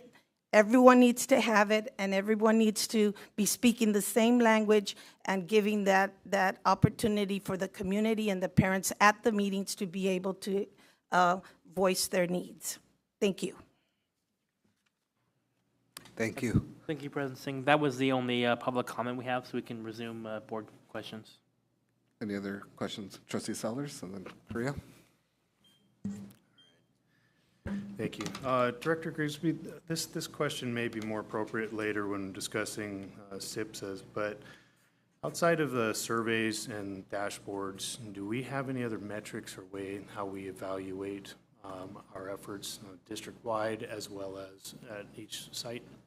Yeah, so you'll see site-based information in their SIPSA. So it'll drill down more. We, at one point, about 5 years ago, included local data, local measures in the LCAP, but it became very cumbersome because different grade levels use different formative and summative assessments and benchmarks. And so we made a decision for transparency and for ease of communication and comparing apples to apples after return to school with the pandemic, that we would stick to the dashboard, because that's our major indicator. But in the SIPSAs, we do walk the principals, they walk their school site council and their ELAC through a comprehensive needs analysis. They started in February, and all through the spring, they started looking at all their iReady results that had already come in, or their NWEA map at secondary, and they made those critical decisions, and they basically asked 3 questions. Is it working? Is it not working? And based on the answer to those 2, what do we do about it? So, and when it's not working, we press hard on them to say, we're not going to just keep doing the same thing and expect different results. We want you to actually change the action and try something different. And then the parents on the school site council and ELAC and the site leadership teams are involved in that process with them. Okay. In regards to the surveys, are those confidential? Yes. There is no identifier other than I'm an English learner student, or I am a parent from Steinbeck, or it's just, I know I can sort them by parent versus student versus staff, but as far as identifying who that student is, I can't. Okay. And does the site administrators have access to those results from the surveys? Yes. Mm-hmm. Mm-hmm. Yes, they do. Is there any other way that we're ensuring that those surveys are confidential, or they maintain confidentiality? It's a fine line we walk between making sure that I get the information I need, that we need from the specific student groups. So for instance, when I survey foster and homeless, I do lump them together with other student groups, because when you only have 70 of one student group and you get 50 responses, it's pretty easy to know which kids you're hearing from and which kids you're not. The Parsec tool in and of itself has a wall between when they put the information in and how I get it out through the reporting results. So there's no possible way for me or anybody actually on our side to drill down and see where that response came from. Okay. If they choose to video themselves, I can see them, but that's a choice. Okay. And then I guess my last question is, as far as the school site council committees and the parent and community inputs, what training do we provide to the sites to make sure that the members of the community and students feel empowered, that they understand the LCAP process? Having served on those committees myself, I know multiple school sites that it varies from leadership to leadership, from site to site. Some are very welcoming, and others are, I'm presenting you with option A and B, you pick. I don't want to hear about option C. Correct. I hear you. We have, through this process every year, we always look at the work that we've done and the input we've received and how it is disseminated at the school sites.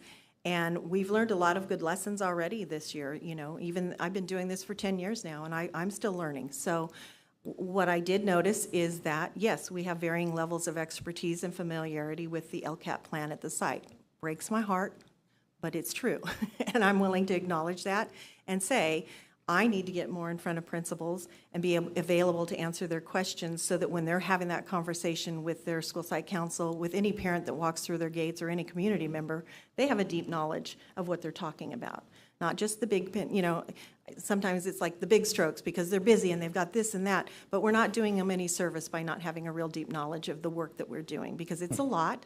And they're the ones out there leading that work. And so I'm not doing them any service by not making sure they have a real deep understanding of that. So we're already looking at convening in sometime in July when we first come back. We want to pull together some folks from Dr. Lopez's department, Mrs. English, and other folks that we have voices of expertise in this district, and really just be honest about, we don't want them to memorize chapter and verse, but I certainly want them to be able to articulate their goals, specifically those schools that have site-specific actions in our plan. They need to know what they are and how they're being measured at their school site and who's involved in that work. And so we can do a better job, for sure.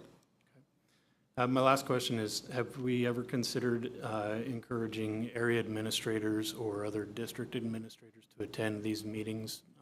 The LCAP meetings? Yeah. Yeah, they go. They go to their area. So for those regional schools, and some of them go to more than one. Like for Christine Pennington, she went to her area school, I want to say Glacier, and then she also went out to Biola, because we always do one at Biola, because not a lot of people, sometimes they don't have transportation. So Biola's a community school, it's a hub, and so we typically go to them. And so, and some, like if an administrator is ill or something like that, the other area administrator will come on their behalf. Okay.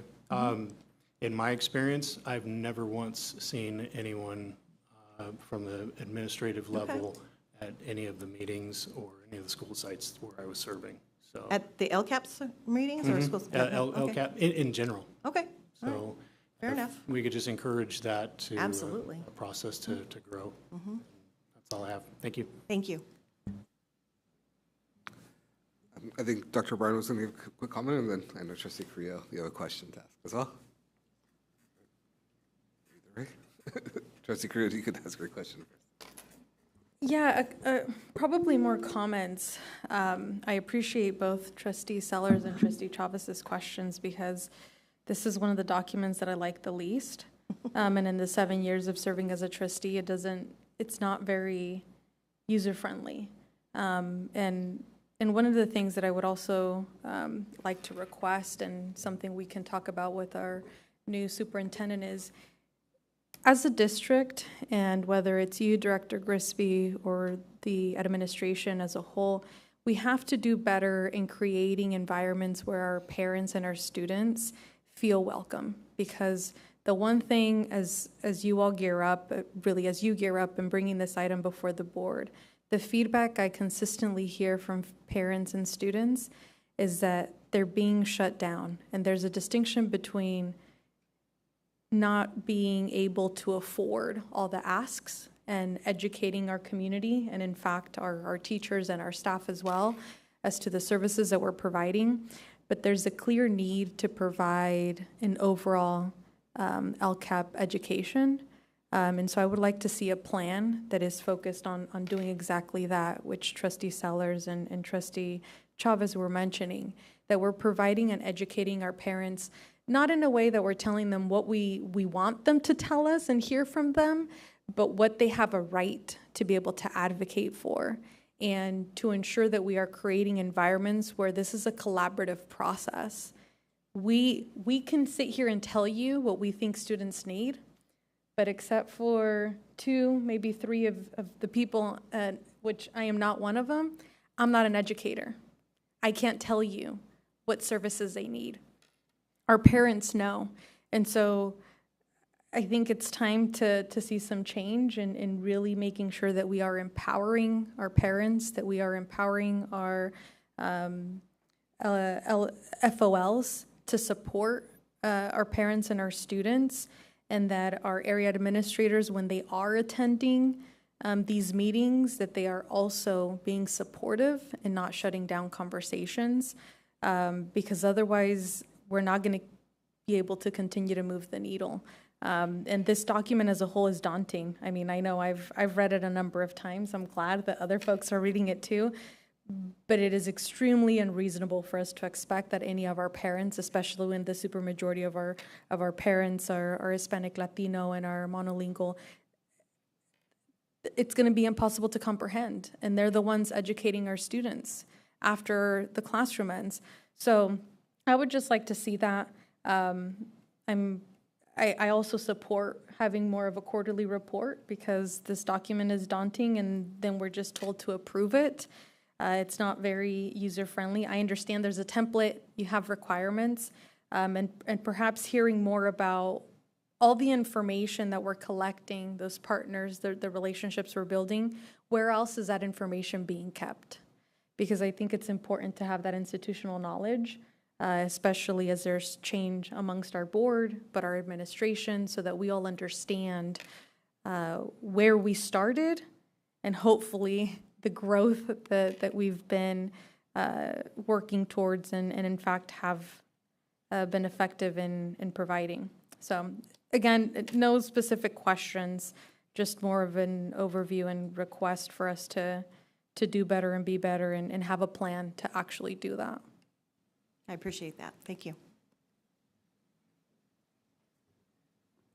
Thank you, Director Grigsby. I think I think my colleagues have kind of hit a number of points that have been kind of percolating in my own mind. I think the one thing I would sort of also suggest is, I've heard this from parents, and I really want to appreciate sort of the advocates as well, as ways for us to do this in chunks as opposed to one giant meeting really at the end where it becomes a feeling that we're checking a box as opposed to really kind of deliberately and intentionally taking their input over a period of time where they can explore possibilities, explore these questions in depth, and really be, I mean, we are trustees of the public good, and ultimately it is the community that we serve, and it's ultimately the parents that should be empowered and have the sovereign rights to really educate their children. So for us, it's I appreciate the time, the work that absolutely went into preparing this document. I think it's we hear it from the community directly, and I think that's just what we just want to make sure we're echoing and creating those processes for opportunities for our parents and our students to be heard. So thank you. Thank you. Sure. I think Dr. O'Brien wanted to make a response. I just want to respond to Ms. Gama's, and also it ties in with what Trustee Correa was saying. I think that the LCAP is daunting, and for sure, I'm sure Ms. Gama's is probably correct that there are some folks out there, school sites, who don't feel super confident about explaining it. I think it's a huge document. I agree that one of the things we can do is approach it in chunks, as you said. I know that myself and Mr. Marshall have been talking about this also. Dr. Marshall, there are ways that other districts, a lot of people are in the same boat. Obviously, this is a newish process that we've all been going through. But one of the things that I've seen another district do that's very helpful is have several meetings a year. And in this district, we have our family outreach liaisons. We really have those people who can make sure that we have families at the meeting, but provide updates by the people who are identified in the plan, whether it's FOLs or counsellors or mental health specialists or whoever they are, the Thinkery folks, reading lab people, teachers, I should say, but have people several presentations at every meeting where they have a presentation to show the public what that looks like. We're dedicating dollars to this. Let's have a look at what it looks like, whether it's to SROs or extra staff on campuses, and really be able to bring the plan alive for our community. And by doing that, we engage our community even more. They start seeing what that looks like. So we need to take that big, giant 191 pages and create several meetings a year where it becomes a live representation of what's going on in our district. So I'm excited. We have an opportunity right now with Dr. Marshall coming in and me going out, and some, ideas from other districts, and we'll sit down and we'll join you, Director Grigsby, and take all of these suggestions and put some things in motion, because I definitely think there's great opportunities. And definitely training of our site folks is very important. I actually also agree that every single administrator in the district should be, and by the way, every board member should be at all of our LCAP meetings so that we're all in it together. I just want to thank you, Dr. O'Brien, and just leave in terms of one last point that I'm thinking about with this is, oftentimes in every district, our key partners, whether we're talking about our labor partners, whether we're talking about in our key staff members, of course our administration, even our board, the more opportunity that we have to actually hear the directly from the community, that is what we ultimately need to be enshrined. And the LCAP is a process, and for us to make that just more nimble, more easy to understand, this is really the avenue for parents to shape their kids' and students' education. So appreciate all the comments, appreciate the work. We still have a lot to do, but thank you. I'll move to adopt the 25-26 local control and accountability plan. We have a motion by Trustee Creel, second by Trustee Kirk. Those in favor, please say aye. Aye. Those opposed, nay. Those abstaining? Motion carries 7-0. Thank you. Six. Oh, Six, sorry. one absent. Sorry, 6-0, 1 absent. Thank you. With Trustee Kerfon absent. Trustee Kerfoot. Next, we move on to item number 4, adopt the 2025-2026 proposed budget. Assistant Superintendent Iqbal. This is a returning item. The budget was presented at our last board meeting. Administration is recommending the board adopt the fiscal year 25-26 proposed budget.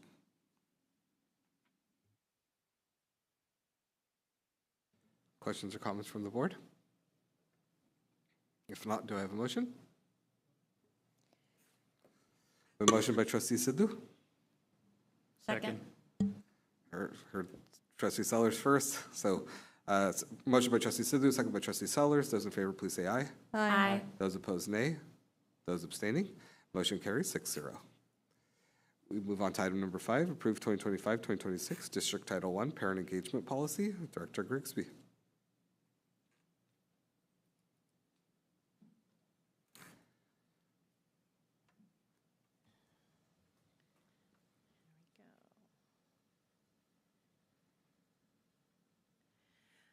Okay, good evening, board members, and Dr. O'Brien again. As mentioned at the June 10th meeting, the district fulfills its obligation to engage families meaningfully through the established advisory committees, such as the Parent Advisory Committee, DLAC, Migrant Parent Advisory Committee, and ELACs and school site councils at the site level. As you know, these groups provide input on key policies, including the annual review of the parent engagement policy. Sorry, I'm having trouble with my computer. I appreciate your inquiry at our last board meeting for additional information regarding policy discussions and the district's efforts to ensure two-way communication with families of underrepresented students. These types of requests always spur good conversation and spark ideas for continuous improvement. When reviewing our meeting records, we did note that the DLAC agenda did not explicitly list the parent engagement policy as a standalone item. However, after a conversation with the district lead who facilitated the meeting, we did confirm that the policy had been addressed and discussed with DLAC members at the second quarter meeting. After a review of staff notes and evaluation forms from that meeting, no substantive revisions were requested or suggested. Following federal guidance, formal approval or consensus is not necessary unless changes are proposed. In addition to DLAC, the PAC reviewed the policy on March 3rd, and Migrant PAC discussed it on May 10th at their executive table roundtable committee retreat, and neither committee had recommendations or updates or revisions. At the site levels, principals collaborate with their ELAC and school site councils to review the district level parent engagement policy, usually during their second or third quarter meetings. They then gather feedback and provide input on their site-specific engagement policies at the same time as well. These efforts support Central's ongoing commitment to ensuring all families have the opportunity to participate in shaping the engagement policy. To further ensure transparency and accessibility, the parent engagement policy is also published annually in the district's parent handbook, which is distributed to all families at the beginning of the school year. In accordance with our board policy and federal guidance, any parent in the district may suggest at any given time an amendment or an update to the engagement policy. Such requests are taken seriously and may be brought forward for discussion and consideration at any advisory committee meeting or by scheduling a meeting with the department heads. When reviewing the records for our input from our community, we did notice that simply providing opportunities for these suggestions and soliciting feedback were not enough, and we are committed to expanding and being more directive in the future. Moving forward, we will ensure future meeting agendas and minutes more clearly reflect when and how the policy is reviewed, even when no formal action is required. Additionally, staff are reviewing the current meeting agenda templates and evaluation reflection forms to assess what is working in our community and identify areas for improvement in terms of transparency and communication. Our department would be pleased to provide an update to the board early fall as we train our site staff and leadership teams at the start of the new school year. We are still recommending we proceed with approving the parent engagement policy given there were no updates, and after answering any further questions or comments your board members may have. Trustee Carrillo. When you mentioned that site staff are being trained, does that include our FOLs? Yes. Okay. Yes. What we noticed was that even though it was on the agenda, there were varying degrees of deep understanding, just similar to what we just discussed with LCAP. And so that just tells me, okay, they don't understand it deeply, so they're not comfortable having those conversations. And so it's our job to build their capacity. Yeah. Thank you for acknowledging that. I appreciate that. And while it's not appropriate to have a thorough discussion or any discussion about it, at some point I would like to request that for our incoming superintendent, Dr. Marshall, that we revisit, and at least with this new board, the role of FOLs, because I do think that there's been some misleading information in the community. I can tell you that as a board member who passionately advocated for adopting and allocating the funds to establish their positions, it's my expectations that they would be the ones who would have more training or understanding of this type of policy and be able to support like our LCAP, because they're the ones engaging with their parents. So I just want to make sure that we keep them at the forefront, in addition to the standard expectation that our principals and alike and our area administrators fully understand the policy. Absolutely on our radar. And Dr. Lopez and I are already brainstorming ways that we can bring them together before school starts, because we don't want to just present them with the training. I actually want to pick their brains first to see if we're on the right track. Right. And that's what I envision. It's not so much of here's the policy, Right. here's what it says. It's a matter of empowering them. Yes. Because That's they what need I'm to be looking able for. to provide those platforms for our parents and our students to be able, and our legal guardians to be able to provide that feedback. Yes. Okay. If I can add something. So I met with her as well as Cindy Escandon. I'm meeting with her this month to discuss our opening of the year for FOLs and how we need to target parent engagement and get feedback. Okay, thank you. If there are no other questions, I'll make a motion to approve. Actually, we have a public comment. Thank you. President Singh, we have again Elizabeth Gamez Luna. If you can please, questions been answered? Okay, then no other comments at this time. I'll move to approve the 25-26 District Title I Parent Engagement Policy. We have a motion by trustee Creel, Second. second by trustee Chavez. Those in favor, please say aye. Aye. Those opposed, nay. Those abstaining, motion carries 7-0. We move on to item number 6, approve tentative agreement between Central Unified School District and Central Unified Teachers Association, Chapter 961. Assistant Superintendent, Dr. O'Brien.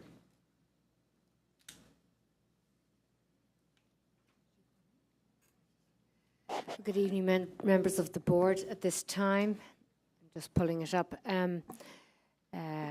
Our negotiation team have had the pleasure of working with our CUTA organization here in Central Unified. A lot of work has gone into examining the services that we provide for our students, and the staff in our district are predominantly our certificated staff. And at this time, a lot of agreements have been, discussions have ended up in an agreement that I think our teachers are feeling very content with. And we, at this time, are recommending that the board would approve a 1.5% adjustment to the salary schedule. Questions or comments from the board? Motion to approve. Second. We have a motion by trustee Kerfan, a second by trustee Sellers. Those in favor, please say aye. Aye. Those opposed, nay. Those abstaining, motion carries unanimously 7-0. Thank you. We move on to item number 7, approve Assistant Superintendent's employee agreements effective July 1st, 2025. Interim Superintendent, Dr. O'Brien. Thank you. At this time, I would like to present the contracts for Assistant Superintendent Dr. Marlene Lopez, Assistant Superintendent of Student and Family Services, that is, and also our Assistant Superintendent of Executive Services, Mr. Amir Ekbal. These contracts reflect also additional 2 steps onto the Assistant Superintendent's salary schedule, moving the salary schedule from a 4-step, which it has been, to a 6-step salary schedule. Just to make sure that we are completing the oral report, I'll mention the specific amounts as well. and the terms of agreement is in addition. So the number of duty days for the assistant superintendents are 225. Step 1 is an annual salary of $173,411.08. Step 2 is an annual salary of $183,295.51. Step 3 is an annual salary of $193,179.94. Step 4 is an annual salary of $203,064.50. What is being recommended at this time, is an additional step 5, which will be an annual salary of $213,217.73, and a step 6 with an annual salary of $223,878.61. And the length of term for both would be it would be moved to begin on July 1st, 2025, and terminating July 1st, 2028. President Singh, you need to identify the salary amount for each of the contracts, not just the, so we have 2 contracts that are being recommended. Identify each one, identify the terms I believe are the same, but the salary amount and any other benefits that they're receiving. Sorry. No, thank you. So for Dr. Marilyn Lopez, Assistant Superintendent of Student Family Services, the base salary would be moved to step 2 to $183,295.51 of the salary schedule for certificate in management, which has been modified, adding 2 additional salary steps, step 5 and 6, effective July 1st, 2025. And the second one for Assistant Superintendent Amir Iqbal, who serves as our CBO, our Chief Business Officer, commencing July 1st, 2025. The Assistant Superintendent shall receive an annual salary of $213,217.73, which would be at a step 5, and which has been modified with these 2 additional steps, step 5 and 6, effective July 1st, 2025. Thank you. Thank you.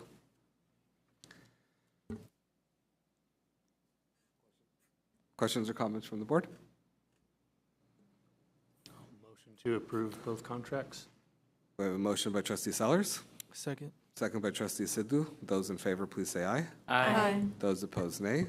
Those abstaining. Motion carries unanimously, 7-0. Thank you. We move on to item number 8, approve revised job description for Assistant Superintendent of Educational Services. Interim Superintendent, Dr. O'Brien. Good evening, members of the board. Again, this item is earlier on the year, we took a look at some of our job descriptions for our assistant superintendents, and this is the final one, our assistant superintendent of educational services. I would say that the main thing that has changed on this job description is that a master's degree is actually required as opposed to preferred. Some of the wording on this has been updated to be more contemporary and reflect some of the terminology that we have been using actually for some time in education, and to make the job description more consistent in terms of the layout and how we iterate the responsibilities. It's a little more consistent with the other job descriptions that the board has approved earlier on since I've actually been here. The responsibilities haven't diminished in any way. If anything, they've been a little more comprehensive and robust. Thank you. Any questions or comments on the revised job description for the Assistant Superintendent of Ed Services? If none, do I have a motion? So moved. Motion by Trustee Kerfan. Second. Second by Trustee Sellers. Those in favor, please say aye. Aye. Those opposed, nay. Those abstaining, motion carries 7-0. We move on to item number 9, approve the 2025-2026 contracts to support academic achievement. Area Administrator Mark Fowler. All right. Good evening, Board President Singh, Interim Superintendent Dr. O'Brien, and members of the board. Tonight, we are seeking approval for renewal of the AmeriCorps Impact Reading Corps contract. This is a contract renewal for our current contract to provide reading and literacy for our K-3 elementary students. As part of our agenda item, Ying Lee, our Assistant Director of Curriculum and Instruction, has prepared an AmeriCorps Reading Corps data sheet for our participating schools per your request and for your review. And I think it is right up on the screen, and I believe you have a copy in your board packet. Administration is recommending approval for this item, and I would be happy to answer any questions you may have about Reading Corps. Questions or comments from the board? If none, do I have a motion? So moved. Second. Motion by trustee Sellers, second by trustee Kerfon. Those in favor, please say aye. Aye. Those opposed, nay. Those abstaining. Motion carries 7-0. Thank you. Thank you. Number 10, approve the sale and disposal of surplus obsolete district property. Assistant Superintendent Iqbal. This is a returning item. Administration is recommending the board approve the sale and disposal of surplus and obsolete district property. Thank you. Questions or comments on this item? If none, do I have a motion? We have a motion by trustee Kirk. Second by trustee Chavez. Those in favor, please say aye. Aye. Those opposed, nay. Those abstaining. Motion carries 7-0. We move on to item number 11, approve citizen bond oversight committee applications. Director Rodriguez. Good evening, Board President, Board of Trustees, and Interim Superintendent, Dr. O'Brien. For your, this item returns back to the board to fill some vacancies that currently exist on our committee. We'd be eager to work with participating members appointed by this board. Administration is recommending that the board appoint 2 members to fill these posts, and they are: 1 vacancy currently exists for an individual active in a senior citizens organization. In your attachments, there are 2 applicants that would like to be considered for appointment. And the other vacancy currently that exists for an individual active in a parent-teacher organization. In your attachment, there's 1 applicant that would like to be considered for appointment by this board to fulfill the position. And I'll be happy to answer any questions you may have on this. The applications are before you. Hopefully you had a chance to review. Do I have any questions or comments from the board? Trustee Carrillo. I ask this every time, but we verified they meet the qualifications to serve in the positions they're applying for? We do, but there's 1 applicant that didn't return our phone call and did not, one of the references did not check out.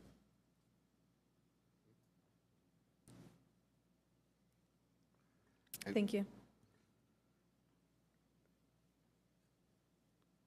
I can entertain a motion for the board on the applications that they'd like to move forward. Trustee Kirk? I'm sorry, may I ask a clarification question? Please. We're filling 2 positions, but we have 3 applicants? Correct. 2 applicants for 1 position, 1 applicant. Okay, thank you. I'll move to approve Michael Koss, is that how you say the middle name? Yes. Zarate as the Senior Citizens Organization, and Janelle Ortiz as the Parent-Teacher Organization. We have a motion by trustee Carrillo to advance applicants Zarate and Ortiz. We have a second by trustee Kirk. Those in favor, please say aye. Aye. Aye. Those opposed, nay. Those abstaining. Motion carries 7-0. Thank you. We move on to item number 12, approve authorization to file notice of completion for Justin Garza High School Aquatic Center. Director Rodriguez. Thank you, Board President, Board of Trustees, and Interim Superintendent Dr. O'Brien. This item is for an approval for authorization to file a notice of completion for the Justin Garza High School Athletic Center. This particular notice of completion is a document that establishes the official date that a construction project is considered complete. The document is important for all parties that were involved in the project. This is standard industry practice and for public record and formality. Staff has reviewed and recommends that that the board approve this item. And I'll be happy to answer any questions you may have on this item. Trustee Kerfon. Thank you, President Singh. Thank you, Director Rodriguez. I thought we had finished the aquatic center over a year ago. We did. And so why does it? Can you? I'm not familiar with construction. Can you explain why it takes a year to certify the completion? So we as a district don't have to file notice of completion, but it's a pretty good practice to do, especially when we are subject to the Public Records Act. So this document kind of helps us with that for other agencies or other bodies that are wanting to know when was this project completed. Does that mean no more change orders for the aquatic center? Yeah, you won't see me back up here for that one. Yeah, thank you. You're welcome. Trustee Creel? I like notices of completion.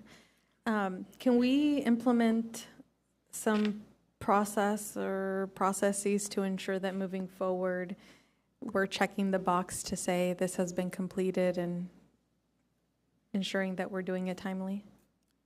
Yes. Okay, thank you. You're welcome. And with that, do I have a motion? I'll move to approve the notice of completion for Justin Garza High School Aquatic Center. Second. We have a motion by Trustee Carrillo, second by Trustee Carfon. Those in favor, please say aye. Aye. Those opposed, nay. Those abstaining, motion carries 7-0. Item number 13, approve authorization to file notice of completion for Justin Garza High School Athletic Complex Increment 1. Director Rodriguez. Thank you, Board President. This item is similar to the previous item. This one here is for the completion of the Justin Garza High School Athletic Complex Increment 1 project. If the board recalls, the Increment 1 scope of work included all the underground infrastructure with water, sewer, power, storm drains, ball fields, the basketball courts, all sports lighting, perimeter fencing, and concrete walkways at the athletic complex.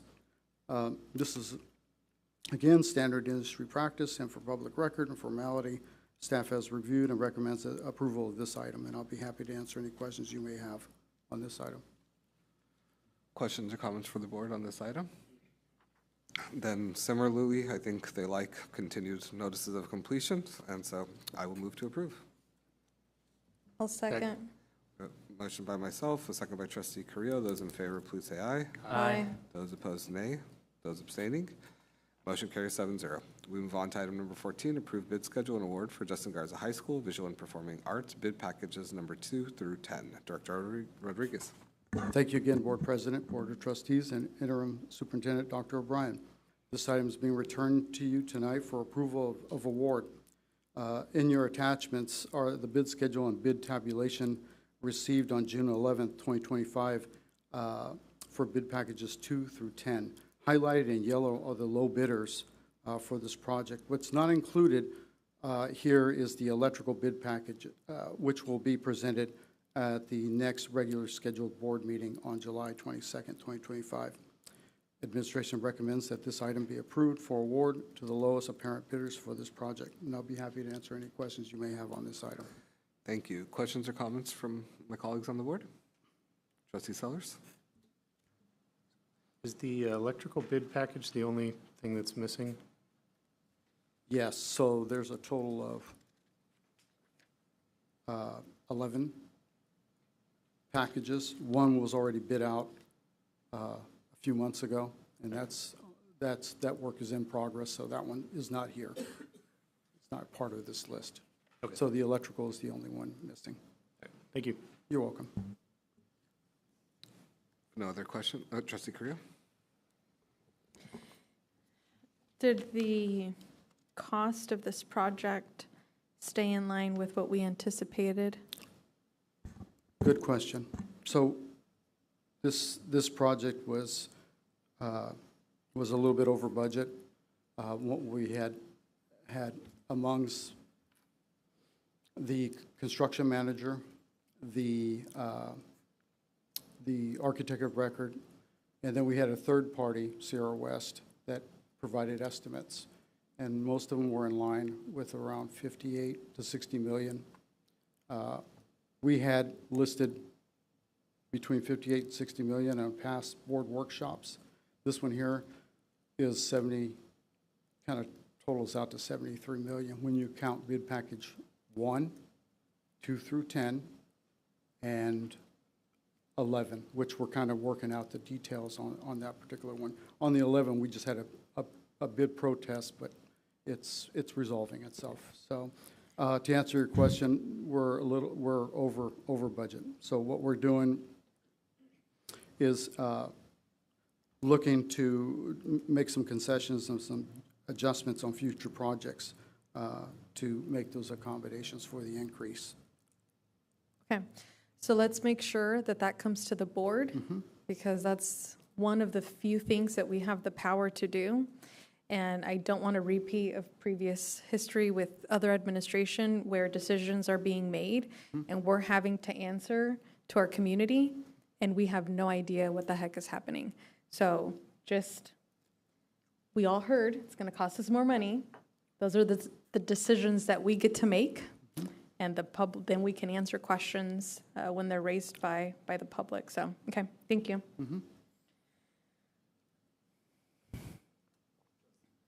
Trustee Sellers? I don't know if it's included in these bid packages, but do they have estimated timeframes when we think this is going to be completed? Yeah, that's not included. So the duration is 24 months, 2 years. Okay.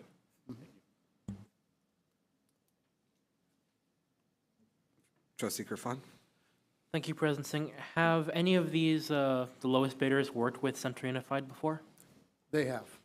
The majority of them, I'm just going to take a quick peek.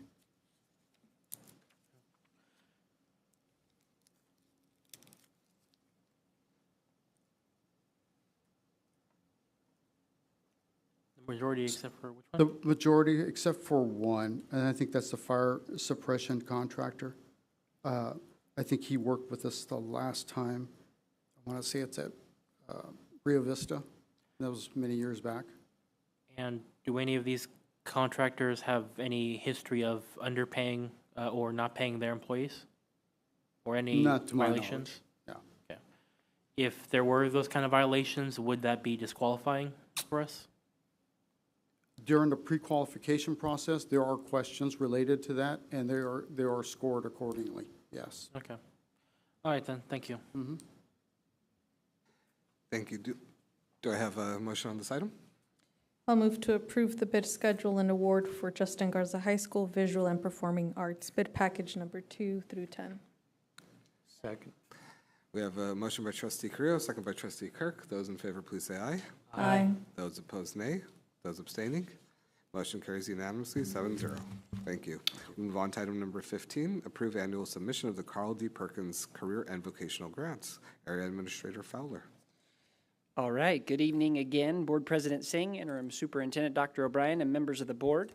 Tonight we are seeking approval for the annual submission and certification of the Carl D. Perkins Career and Vocational Grant.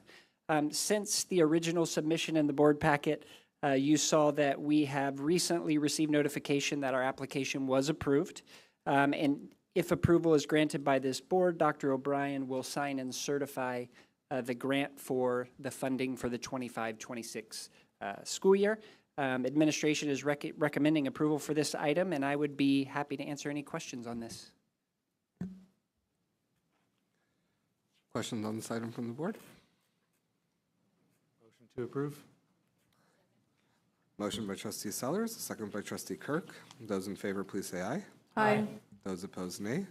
Those abstaining, motion carries unanimously, 7-0. Thank you. Move on to item number 16, approve the purchase of student devices for the 2025-2026 school year. Director Martinez. Yes, good evening, Board President Singh, members of the board, and Interim Superintendent Dr. O'Brien. This item is a request to purchase additional elementary student devices to assist with the addition of Singh Elementary. Attached to the item is a table that outlines the quantity of carts moving between elementary sites and the need for the additional total of 10 carts to outfit Singh Elementary. Administration is recommending, requesting to move forward with the purchase at $105,000 with CDWG using general funding. I'll be happy to answer any questions you may have. Questions or comments from the board? I'll move to approve. We have a motion by Trustee Correa. Second. Second by Trustee Sellers. Those in favor, please say aye. Aye. Those opposed, nay. Those abstaining, motion carries 7-0. Thank you. Thank you, Director Martinez. We move on to item number 17, approve replacement of Madison preschool structure. Director Bott? He's not in. I'll be doing that. Thank you. So this is a replacement of Madison preschool pay structure paid by the state preschool fund. Administration is recommending the board approval. Trustee Creel? Oh, you're pointing, Trustee Kirk, sorry. My apologies. I am trying to decipher what it says on our agenda. Does it say something different than the recommendation to approve replacement of Madison structure? Preschool structure. Preschool structure? Is that what is handwritten? Okay, thank you. Trustee Creel? So this is, I mean, it's not a big deal because it's coming out of grant funds. Was this a planned replacement? No, this structure failed. We did in our annual inspection, so we had to change this. Got it, okay. And this is in addition to the other structures that Yes, we've that's replaced? correct. Do we anticipate, or are we conducting our own inspections? Are we hiring inspectors? Usually the to- CRMA does the inspection. They have their own, they have the inspectors. They do the inspection and then they give us a report. So are we doing anything preventative to inspect our other schools? Because that probably leaves us, what, another 15? They have inspected almost all of them. Usually it's because of the hot and cold weather. You know, if once the plastic cracks, you gotta replace the part. This is mostly. Okay, Yeah. thank you. I'll move to approve replacement of the Madison preschool structure. We have a motion by Trustee Creel, second by Trustee Kirk. President Singh, I had a quick question on the item. We can take the question now. Thank you, Assistant Superintendent Iqbal. So the funding source for this we approved our budget tonight. Is this within our budget, or Yes. is this? This is a state preschool fund, so it's not even general fund. It's completely Okay. a separate fund. Thank you. And I like that it's going to have a shade structure, but will this new playground be ADA accessible? Yes, what we are doing is in this one, it's going to be inclusive. That means people, with ADA access, they can be really close to the playground. One of the things we're changing is the mat. It's not going to be wood chip. It's going to be like a hard surface, not hard, like a mat, so that wheelchair can get to the Kind of like very close to a the turf Yeah, type. turf, right. Okay, that was my second question. I like that. That's going to be more accessible, and also Right. I think it hurts less for kids when they get wood chips in their eyes. All right, I have no further questions. Thank you. So again, we have a motion by Trustee Creel, second by Trustee Kirk. Those in favor, please say aye. Aye. Aye. Those opposed, nay. Those abstaining, motion carries 7-0. We'll move on this evening to our information items. Number 1, receive information on California Dashboard Local Indicators. Director Grigsby. Good evening, board members and Superintendent O'Brien. Tonight, I have for information, as part of the California's Accountability and Continuous Improvement System, the dashboard provides a clear picture of how schools and districts are meeting the needs of their diverse student populations. In addition to the 7 state performance indicators that we reviewed in the dashboard report earlier this year, there are also 4 local indicators that apply at the district level. These include basic services and conditions as measured by Williams Compliance and the Teacher Assignment Monitoring Outcomes, or TAMO report, which comes to us from CDE in collaboration with CTC, credentialing departments. We have implementation of academic standards as measured by a state academic implementation reflection tool.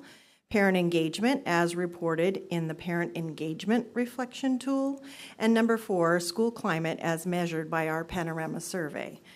Districts are required to assess and report their progress on these local indicators annually using the following categories: met, not met, or not met for 2 or more years.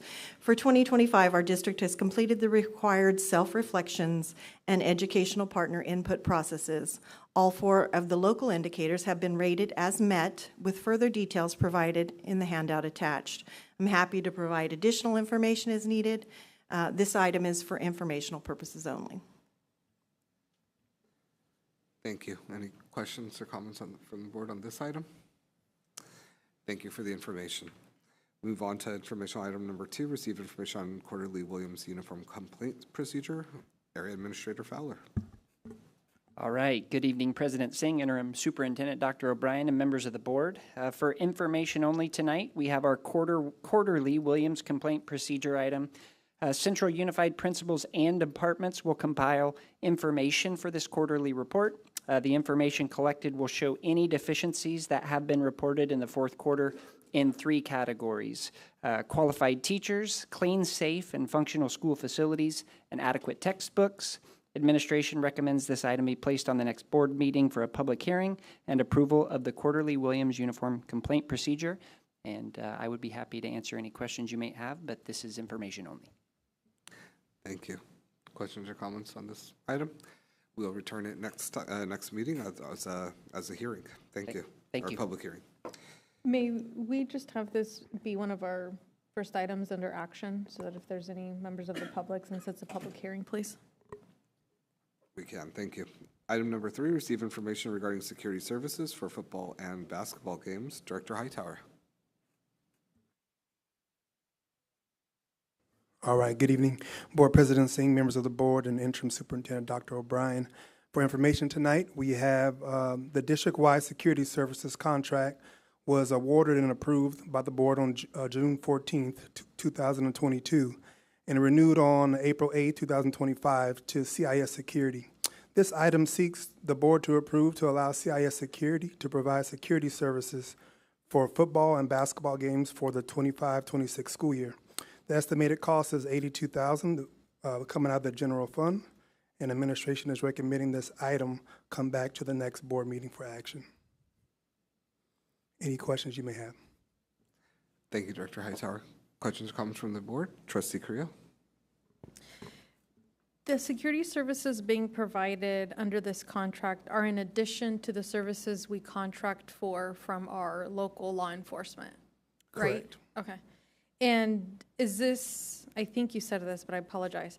This is a return contract. We've previously contracted them before for these same services. Correct. Okay, thank you.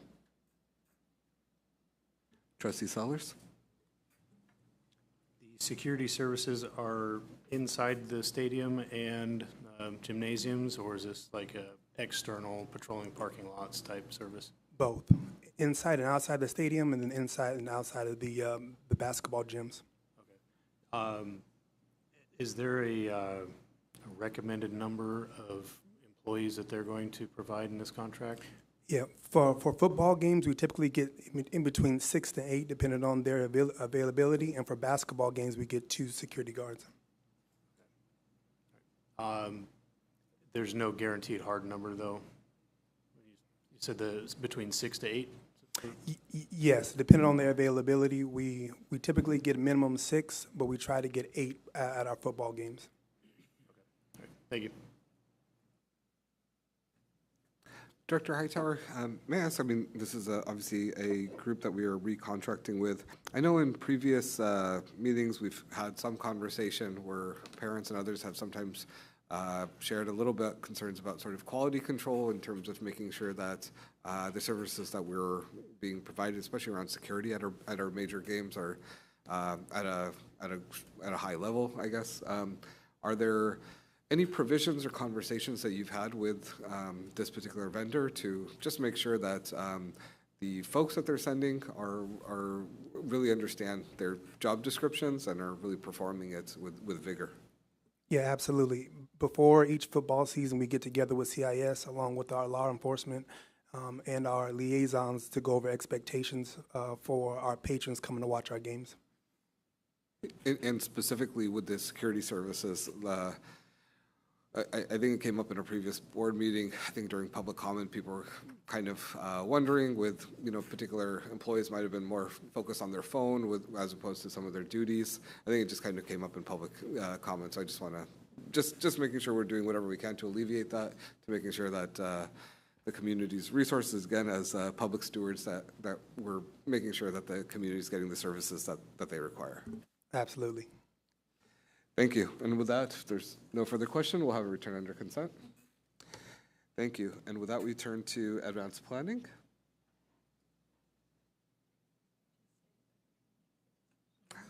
Well, the calendar is attached, and again, for a reminder for those that may be viewing to potentially join us if your schedules allow for our ribbon cutting just once in Colorado Elementary School on Thursday morning, June 26th at 9 a.m. Any additional information and closing comments? President Singh. Trustee Creel. At some point soon, rather than later, I would like information about our migrant programs and how we're using the funds. I know in the past, or at least last academic year, county personnel informed some of us that we didn't use all of our funds, and that's concerning. So I just want to make sure that the board's aware and we know what the plan is, and yes. I have a meeting with Cindy Escandon, as I mentioned, so I'll bring that up as well. Thank you.